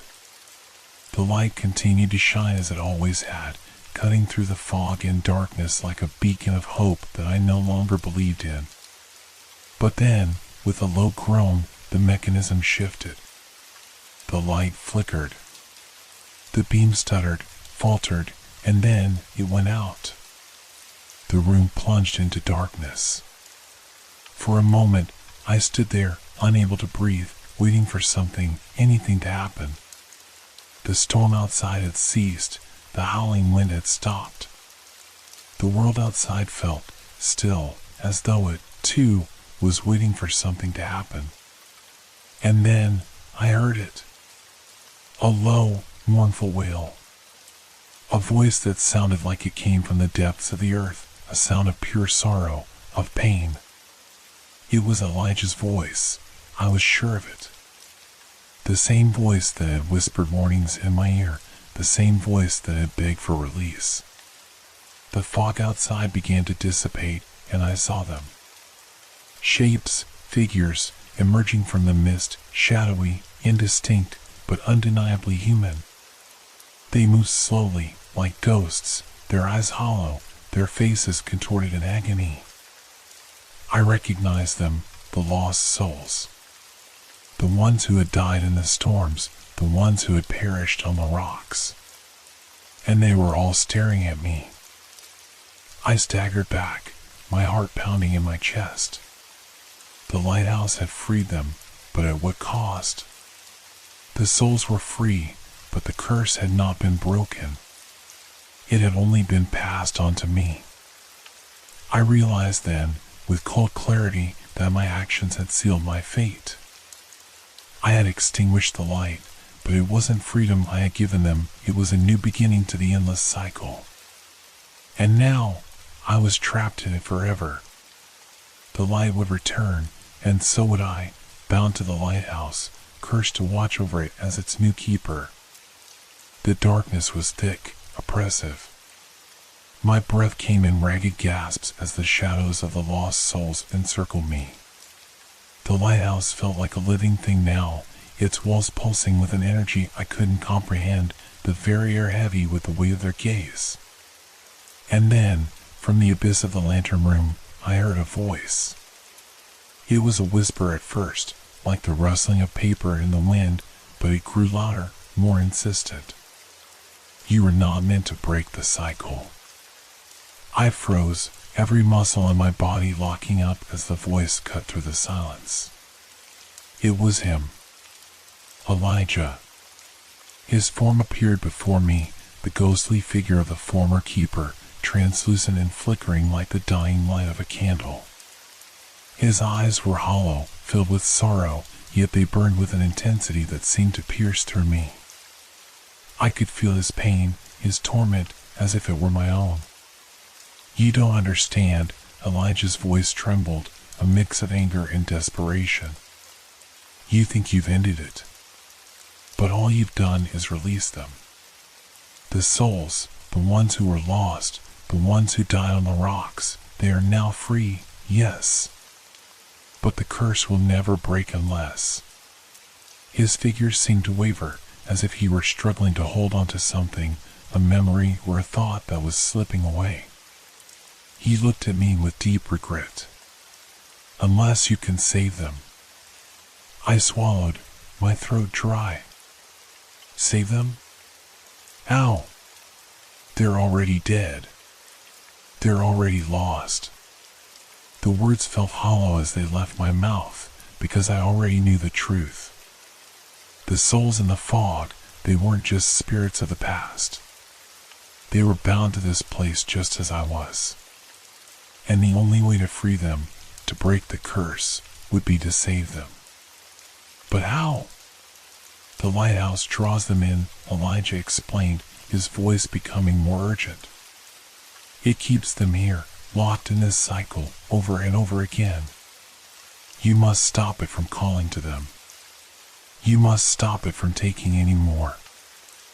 I could barely hear him now over the rising wind, but his words hung in the air like a terrible truth, choking the life out of me. I had done something irreversible. The lighthouse had taken them. It would keep taking them, pulling them into the same tragic fate unless I could somehow stop it. But how? The keeper's light, Elijah whispered, his voice a mere shadow of itself. It was never just a guide for ships. It was a beacon, a warning, a call. Only by offering the light to the souls trapped here can the cycle be undone. I didn't understand at first. I had extinguished the light. I had thought I was freeing myself from the curse, but now I saw what I had failed to comprehend. The light wasn't just a tool of the lighthouse, it was the very thing that kept the curse alive. To break the cycle, to save the lost souls, I would have to relight the beacon. But it wasn't just about turning the light back on. It was about offering the light, giving them a way out. It was about offering themselves freedom. You have to save them, Elijah repeated. His form flickered, a mix of hope and sorrow in his ghostly eyes. If you don't, they'll keep coming, they'll keep dying on the rocks, and you'll be their keeper. Forever. I looked down at the journal in my hand, now damp with the sweat of my fear, and I realized what Elijah was asking of me. I wasn't just a passive observer in this nightmare, I was part of it. I had become the keeper. But I didn't want to be trapped here forever. I couldn't be. I had to save them all. I turned toward the lantern room, my body trembling with the weight of the decision before me. The storm outside howled, the fog thickening once again. I could feel the eyes of the lost souls watching, waiting. They were still here, trapped just like I had been. If I could somehow offer them the light, if I could guide them to freedom, I might finally break the curse. But would it be enough? Would I be able to save them all, or would I, too, be lost in the fog forever? I took one final, steadying breath and began climbing the stairs once more, my footsteps echoing in the silence. This time, I didn't hesitate. I had to end this. I had to save them. And somehow, I would find the strength to do it. The wind howled louder than ever before. It screamed against the sides of the lighthouse, rattling the windows and shaking the very foundation beneath my feet. The storm, now fully unleashed, was unlike any I had experienced. It came out of nowhere, like a force of nature awakened by something far darker than the natural world could explain. And in the midst of it, I realized something that had eluded me up until that moment. I was no longer just a witness to this tragedy. I wasn't just trapped in the nightmare of the lighthouse's curse. I was the keeper now, its last chance at salvation. I was the one who could stop it. I glanced toward the dark horizon. The fog was thick, swirling in unnatural patterns. The waves crashed violently against the rocks below, and through the thick mist, I could just make out the faint silhouette of a fishing boat. No, not again. A cold shiver ran through me. The ship, caught in the storm, was heading straight for the jagged rocks that had claimed so many lives before.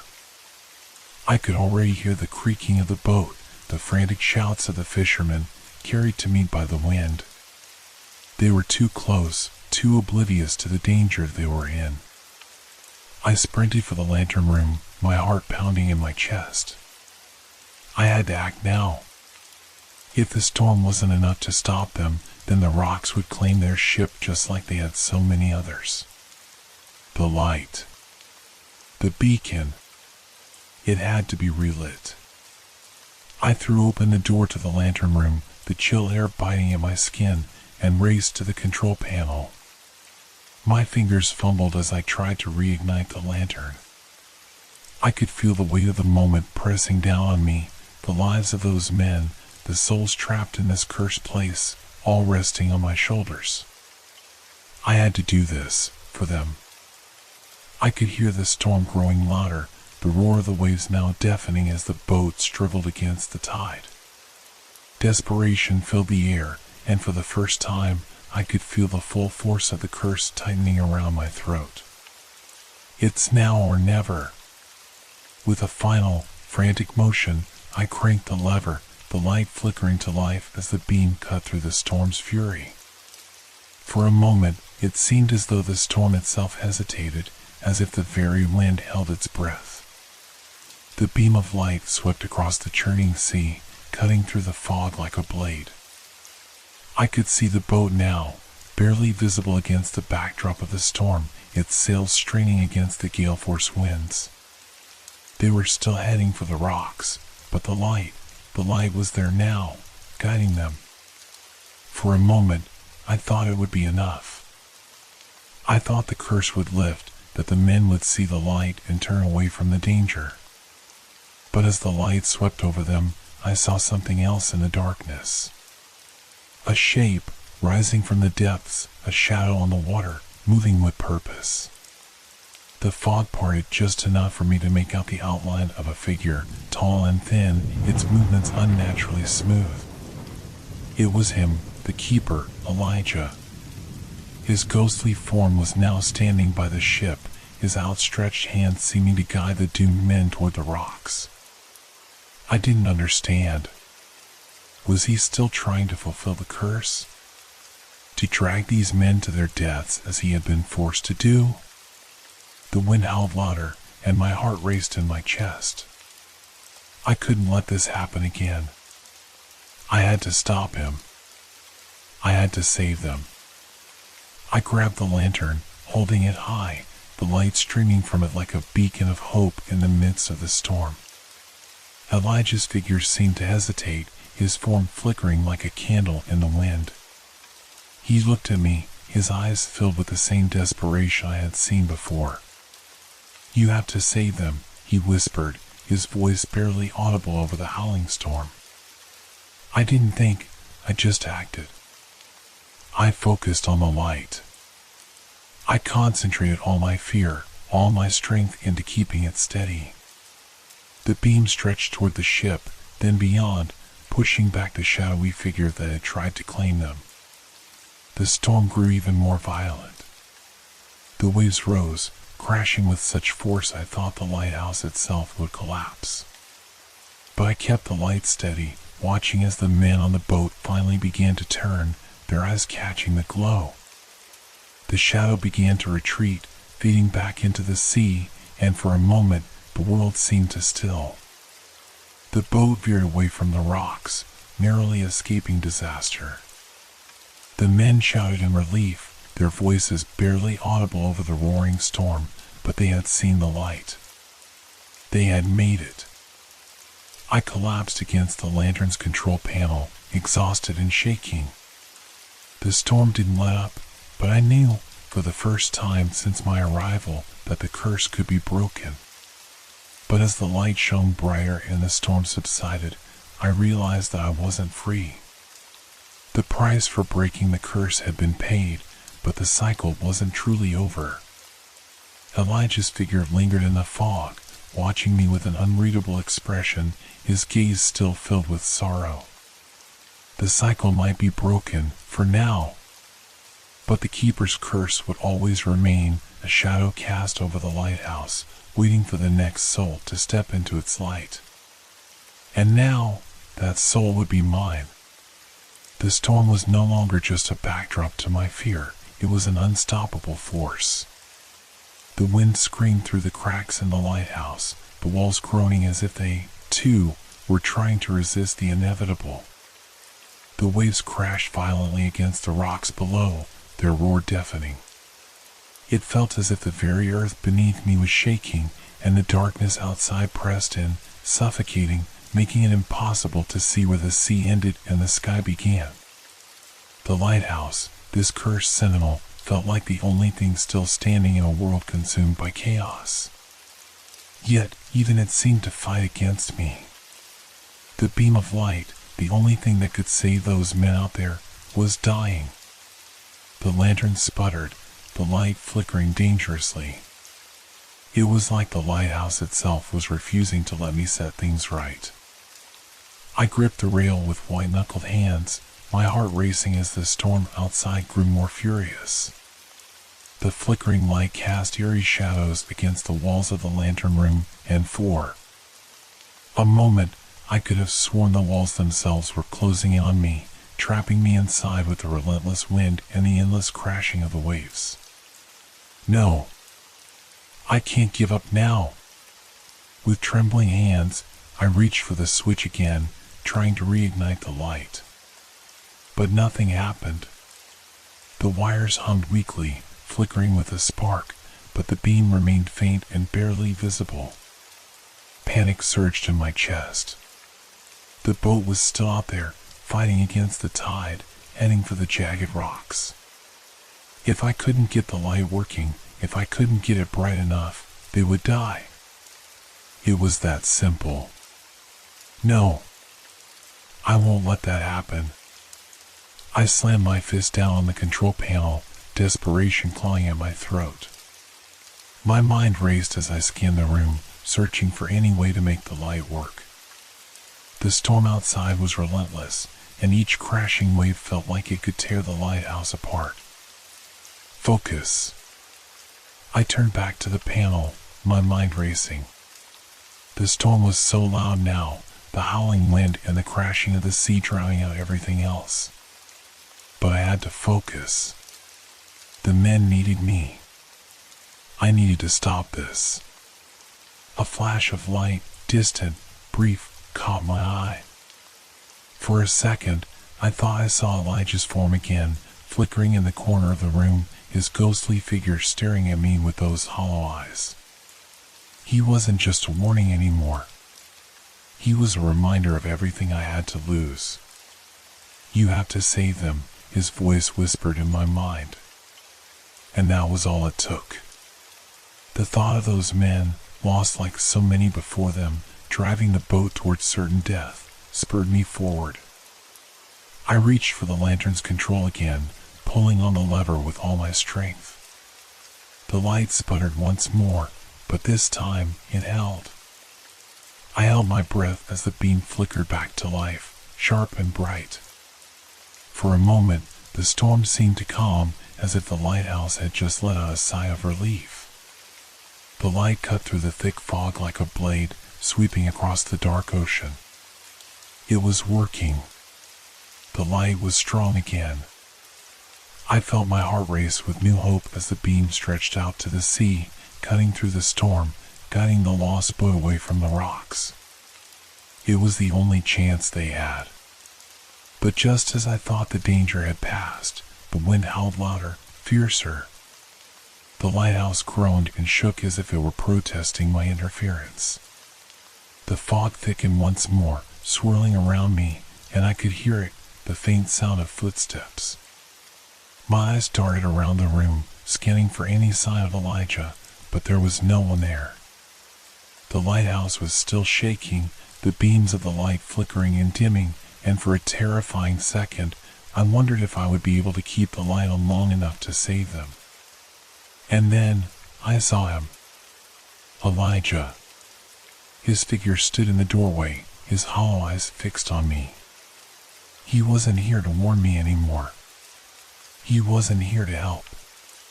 He was just a reflection of the curse, the same ghostly figure that had caused this endless cycle. He was waiting for me to fail. "You can't save them," he whispered, his voice barely audible over the roar of the storm. "You're just like the rest of us. Trapped here." I shook my head, the words feeling like poison, but I couldn't let them sink in. I had to believe. I had to fight this.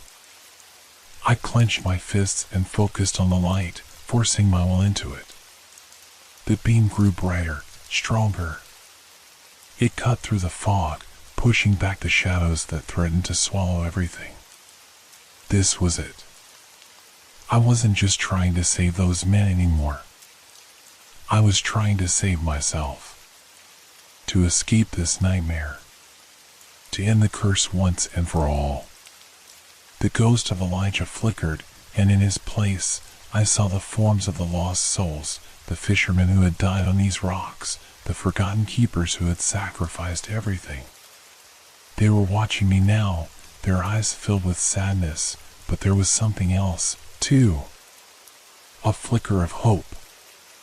I kept the beam steady, unwavering. I couldn't let it go. Not now. And then, in a sudden, deafening crash, the storm began to abate. The winds died down. The waves grew smaller, quieter. The boat turned away from the rocks, its crew screaming in relief. The light remained, holding them safe. But as the storm faded into the distance, I realized the truth. This was just a temporary reprieve. The lighthouse would never truly be free of its curse, and neither would I. As long as I remained the keeper, I would be bound to this place. And as I stood there, watching the last flickers of the storm, I realized something else. I wasn't just saving them. I was becoming part of this curse. The lighthouse wasn't just a beacon, it was a prison. And I was now its unwilling keeper, forever. The light, now blazing like a beacon of hope, surged through the storm. It cut through the fog, cutting through the shadows that had been pressing against my sanity. The beam pierced the darkness, and for a fleeting moment, I felt like I had won. The ghost of Elijah, the oppressive force that had haunted this place, flickered and began to dissipate. His form, once solid and menacing, faded into the light as though it were a part of him, dissolving, vanishing in the brightness I had summoned. The storm outside, too, seemed to relent. The howling wind softened, the crashing waves turned into distant murmurs, and the oppressive weight in the air lifted. The ship, now far from the rocks, was safe. The sailors, though not yet aware of how close they had come to death, would live to see another day. But something was wrong. As the last echoes of Elijah's voice faded, I felt a shift. A subtle, yet unmistakable change in the air. The lighthouse, once a lifeline, now felt like a tomb. The walls seemed to press inward, as though the very structure was closing in around me. The air, once filled with the sweet relief of safety, grew thick and suffocating. My breath came in shallow gasps, my heart pounding in my chest, but not from the storm. The light, once steady and bright, began to flicker again, just as it had before. The beam wavered, dimming and flickering like a candle fighting against the wind. The lighthouse groaned, as if in pain. I stared at the control panel, my pulse racing. I had done everything right. I had lit the light. I had saved them. Why was it failing again? And then it hit me. The storm had calmed. The ship had been saved. But at what cost? As the light flickered, I realized something horrifying. The ghost of Elijah hadn't disappeared. He had gone. But in his place, something else had come. A presence, darker, more malignant, seeped into the very walls of the lighthouse. The air turned colder. And then I understood the price. I had broken the cycle. But I had done it by becoming a part of it. The curse that had bound Elijah, the keepers before him, and every soul lost to the rocks, had now latched onto me. I was no longer the hero. I was the next keeper. The lighthouse had claimed me. I turned towards the door, desperate to escape, but my legs felt heavy, as if the very ground beneath me was pulling me back. I staggered, fighting against an invisible force that pushed me toward the stairs. My feet dragged, as though I were walking through thick, heavy mud. The walls seemed to stretch, grow taller, more oppressive. This wasn't the salvation I had hoped for. This was the beginning of something far worse. I could hear the whispers again. Low, guttural sounds that crawled from the corners of the room. The wind, though calm outside, began to howl once more, louder than before. It felt as though the lighthouse itself had come alive, hungry and angry, demanding its price. The light flickered once more, brighter than ever, but its glow was unnatural, casting long, twisting shadows that seemed to move on their own. I felt the weight of hundreds, thousands, of eyes upon me. Not the eyes of sailors, not the eyes of the lost souls I had saved. No, these eyes were darker, more ancient, filled with wrath. The lighthouse had claimed me, and in doing so, it had bound me to its curse. And as I turned to face the flickering light, I saw it. The shadow of Elijah, no longer a mere ghost, but a figure fully formed, tall, gaunt, with hollow eyes that mirrored my own. He stared at me, his face etched with pain and regret. And in that moment, I understood. He hadn't been the one to break the cycle. He hadn't been the one to end the curse. It had been me. But it wasn't the salvation I had imagined. It was the beginning of my own descent. I had become the new keeper of the lighthouse, and now I too would be trapped here forever, bound to the rocks, to the curse, to the light. As the shadow of Elijah slowly approached, his voice whispered in my mind. It was never about saving anyone. The lighthouse claims all who come. And now, it claims you. The door slammed shut behind me, the light flaring up one last time, and I understood the truth. There was no escape. There never had been. The lighthouse had claimed its price.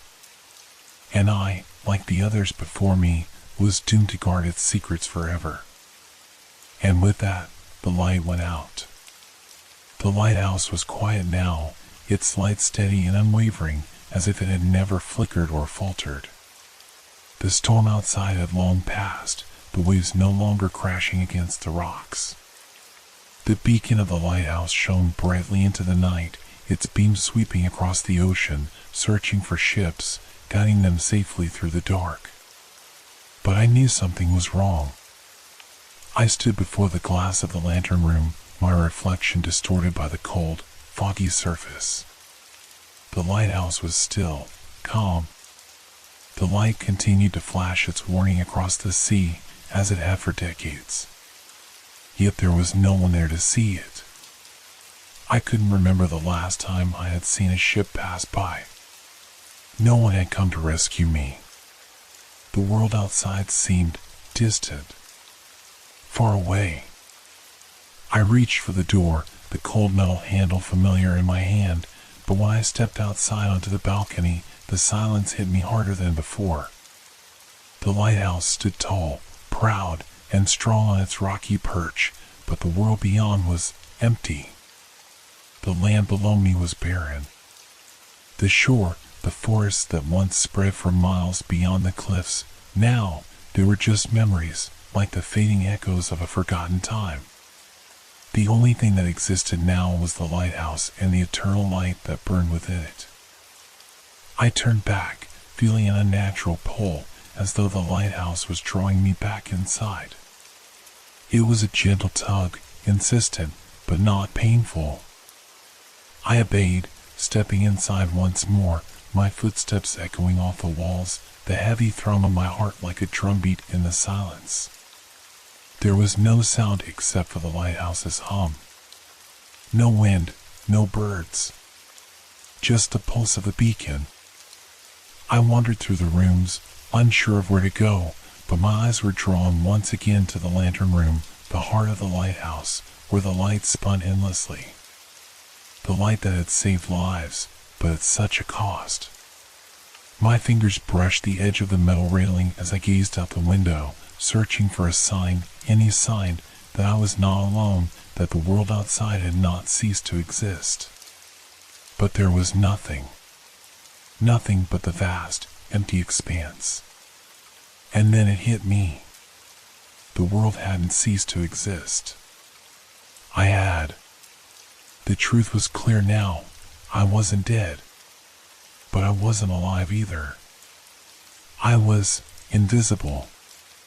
Not in the physical sense.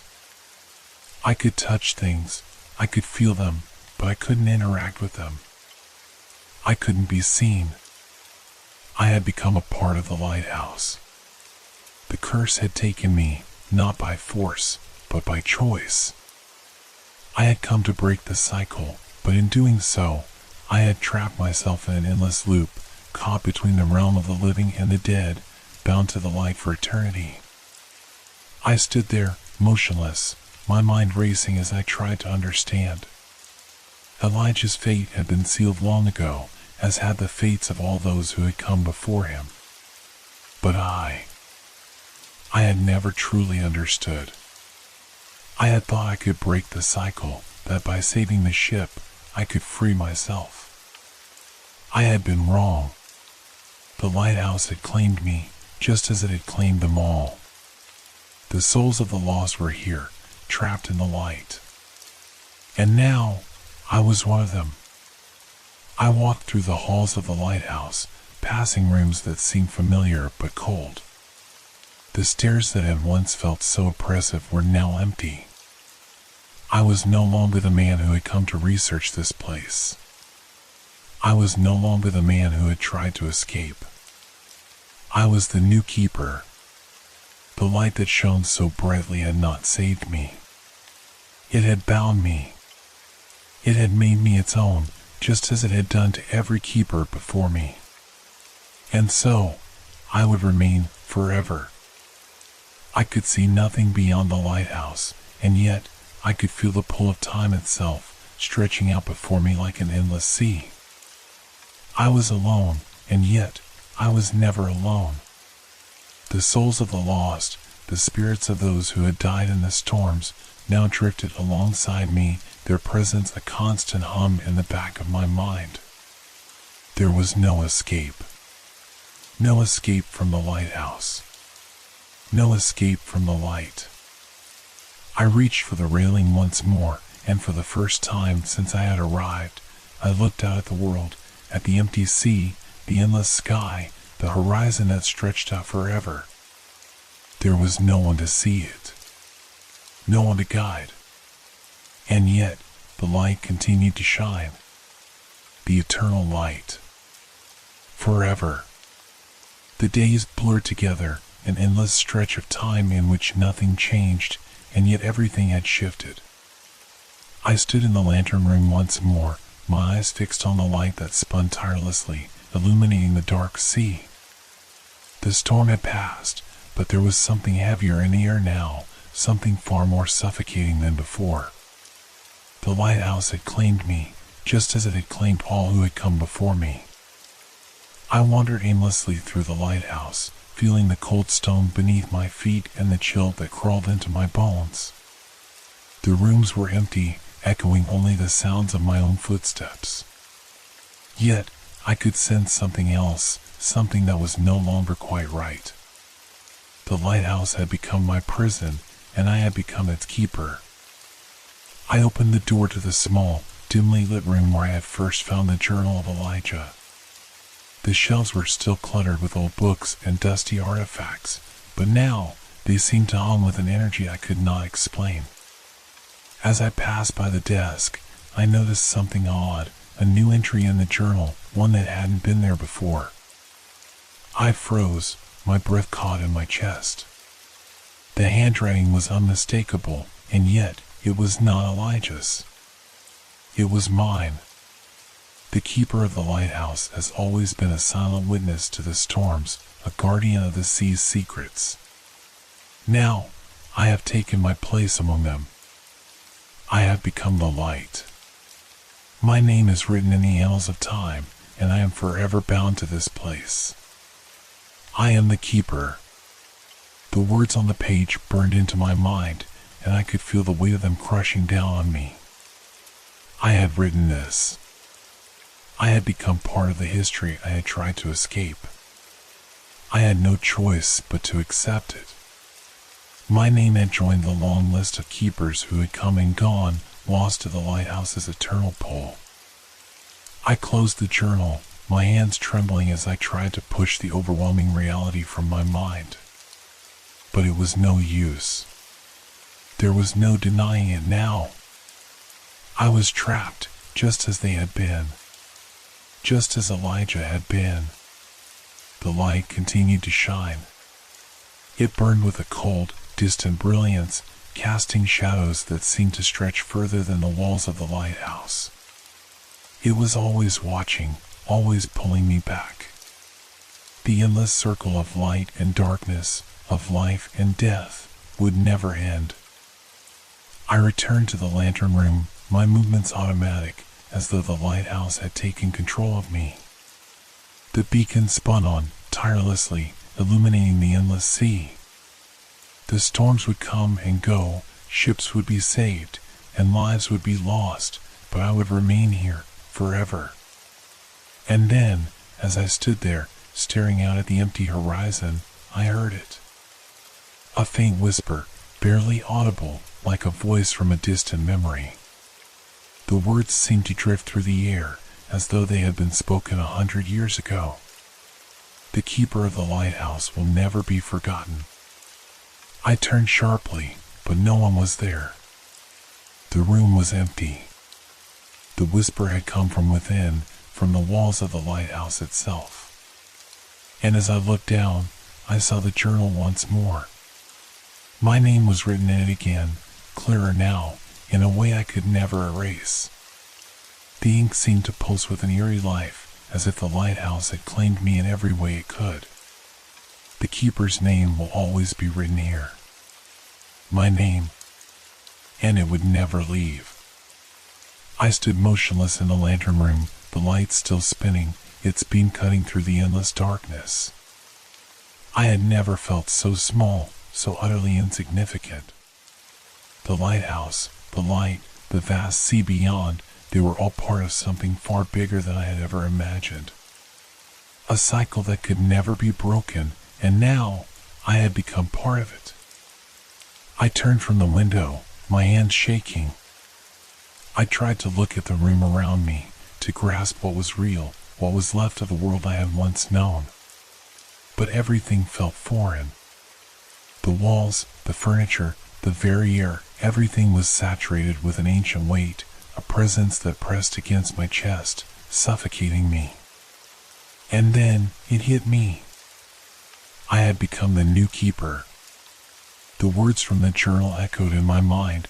The keeper of the lighthouse has always been a silent witness to the storms. I have become the light. It was no longer a metaphor. I could feel it now, the pull of the lighthouse, the invisible chains that bound me to this place.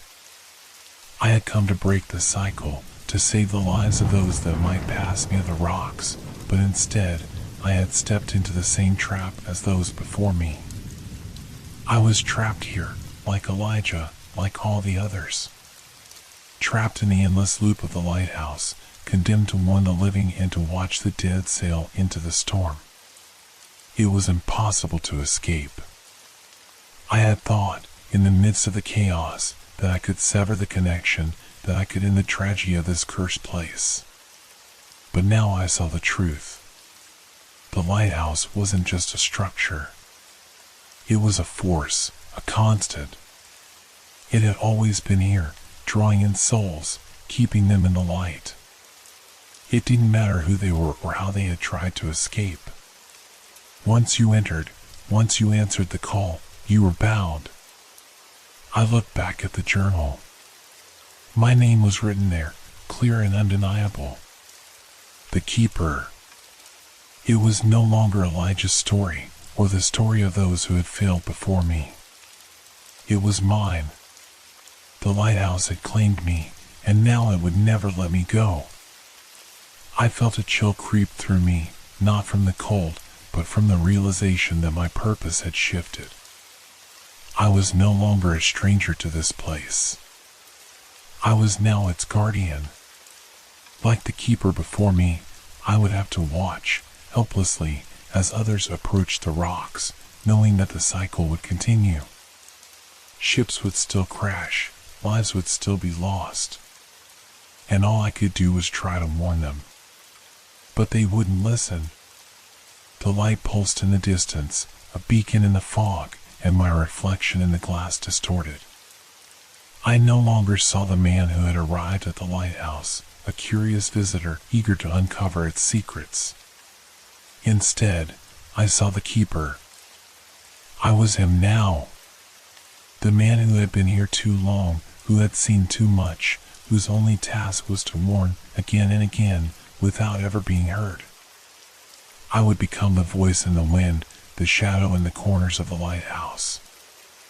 I would call out to those who would listen, and yet no one would ever truly hear. I could feel the presence of those who had come before me, their eyes on me, their whispers in the walls. We were all bound to the same fate, all trapped in this lighthouse, serving the endless purpose of warning the living, never escaping the cycle. I turned toward the door. The night was still, too still, and I knew what I had to do. The storm might be far off for now, but it would come again. There would always be another ship, another tragedy. And I would be here, waiting. I would stand at the door, ready to warn, ready to scream. But no one would hear me, and no one would ever see me. I was the Keeper now, the new Keeper, and my name, written in the journal, would never be erased. It would remain forever, a part of the cycle, a part of the light. I closed my eyes, taking a deep breath. The sound of the wind howled again, but this time I didn't turn. It was just the beginning of my eternal watch. I stood there, my mind consumed by the inevitable.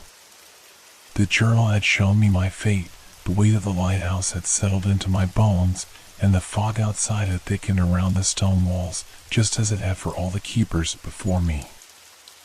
I had accepted it. This was my fate. The endless watch. The endless warning.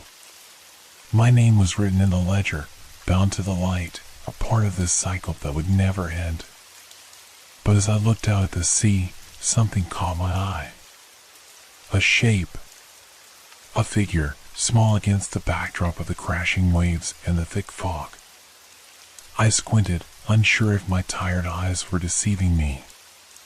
But it didn't matter. There was someone out there. A person. A figure climbing the jagged rocks toward the lighthouse. My heart stopped. The storm hadn't come yet. The fog hadn't fully set in, but the wind had begun to rise. I had thought I was the only one left. But there, In the distance, a lone figure moved closer. Could it be another lost soul? A shipwreck victim, perhaps, or someone drawn to the lighthouse just as I had been? No, it couldn't be. I wasn't supposed to be here. I had warned so many before, and now it was my turn to stay in the shadows, to remain invisible. No one was meant to find me, to see me. The figure continued climbing, their silhouette growing clearer with every passing second. They were coming for the lighthouse, heading toward the very place that had consumed so many before them. My breath quickened. I wanted to shout out, to warn them, but the words wouldn't come. I was bound to this place, to the endless loop. I could do nothing but watch. The figure was closer now, therefore more distinct, the fog swirling around them as if the lighthouse itself were pulling them toward it. I could see the outline of their body, the determined steps they took toward the base of the lighthouse. They seemed familiar in some strange way, but I couldn't place them. Then, as they reached the first step leading up to the lighthouse, something shifted in the air. The wind howled louder, the sea raged more violently, and for the first time in what felt like forever, I felt fear, not for myself, but for them. They were walking straight into the storm, straight into the cycle that had claimed me. I moved toward the door, instinctively reaching for it. The shadow outside, the figure, was almost at the top now. They were only a few steps away from me, from entering the lighthouse. Stop! I tried to scream, but no sound escaped my lips. I could feel my heart pounding in my chest, a cold sweat forming on my brow. I reached out, desperate to make some noise, desperate to warn them before it was too late. But it was as if they didn't hear me, as if the fog itself swallowed my voice. The figure reached the top of the stairs and turned toward the door just as I stepped forward, my hands trembling. For a moment, I stood frozen, staring into their face. And then I saw it. It was me. The figure, the person who had climbed the rocks, was not a stranger. They were me. Or rather, they were the version of me that had come before, another keeper, another lost soul who had been drawn into the lighthouse's pull. They were the one who had been here before, who had warned the others, only to be consumed by the same cycle. I staggered back, my chest tightening with panic. My reflection stared back at me, but it wasn't me now. It was the past.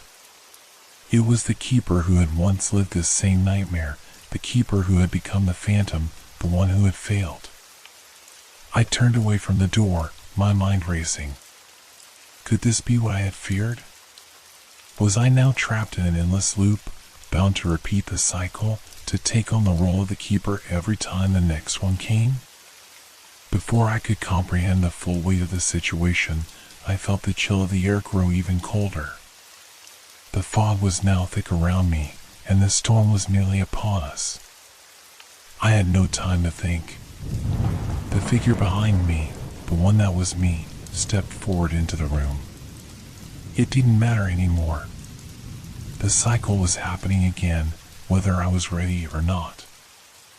I had become part of the lighthouse, part of the story. The door shut behind me, and I looked once more at the spinning light, my place now sealed. The light that never stopped shining. The light that would never be dimmed. And somewhere out there, beyond the rocks, a new ship was coming. A new tragedy was unfolding, and I, like all the keepers before me, would wait, unseen but always watching. Forever. The lighthouse light spun relentlessly, cutting through the dark, never stopping, never wavering. It had been a beacon for the lost, a guide through the storm for those who would never see it. And I had become its keeper. The light, once a tool for salvation, now seemed like a cruel reminder of the cycle I had entered. I stood in the lantern room, watching the fog swirl around the base of the lighthouse, my mind racing with the weight of the truth. I had tried to break free, to change the fate of those who would come, but it was impossible. The cycle was inescapable. I had become the next keeper, the next phantom to haunt this place, forever bound to its cold stone walls. But there was one thing I hadn't expected, one thing I had never fully understood. The fog, thick and insistent, had always been there, moving, shifting, as if it had a life of its own. Now, as I stood in the silence of the lighthouse, I felt it again, that presence in the air. The same feeling I had had when I first arrived, the sensation that I was being watched. I turned slowly, my heart skipping a beat, a cold shiver creeping down my spine. The fog outside swirled, and through the window, I saw something, or someone, moving within it. A figure, distant and shadowed, lingering just beyond the reach of the light. It was a shape, perhaps human, perhaps not. But I knew what it was. Someone, or something, was always watching. Just as it had been when I first stepped onto the rocks, when I first entered the lighthouse. There had always been that presence, that feeling that I was not alone. That something was waiting, silently, in the mist. I couldn't escape it. The fog would always return. It was part of the lighthouse, part of the curse that bound us all to it. I stared out into the darkness, trying to see, trying to understand. But the figure faded into the fog, as they always did. As I would, in time. And I knew then, with a sickening certainty, that I would never truly be free. There would always be another keeper. Another lost soul drawn to the lighthouse. Another figure to stand in the mist, watching. Waiting. Always just out of reach. The cycle would continue, and the fog would remain. Forever.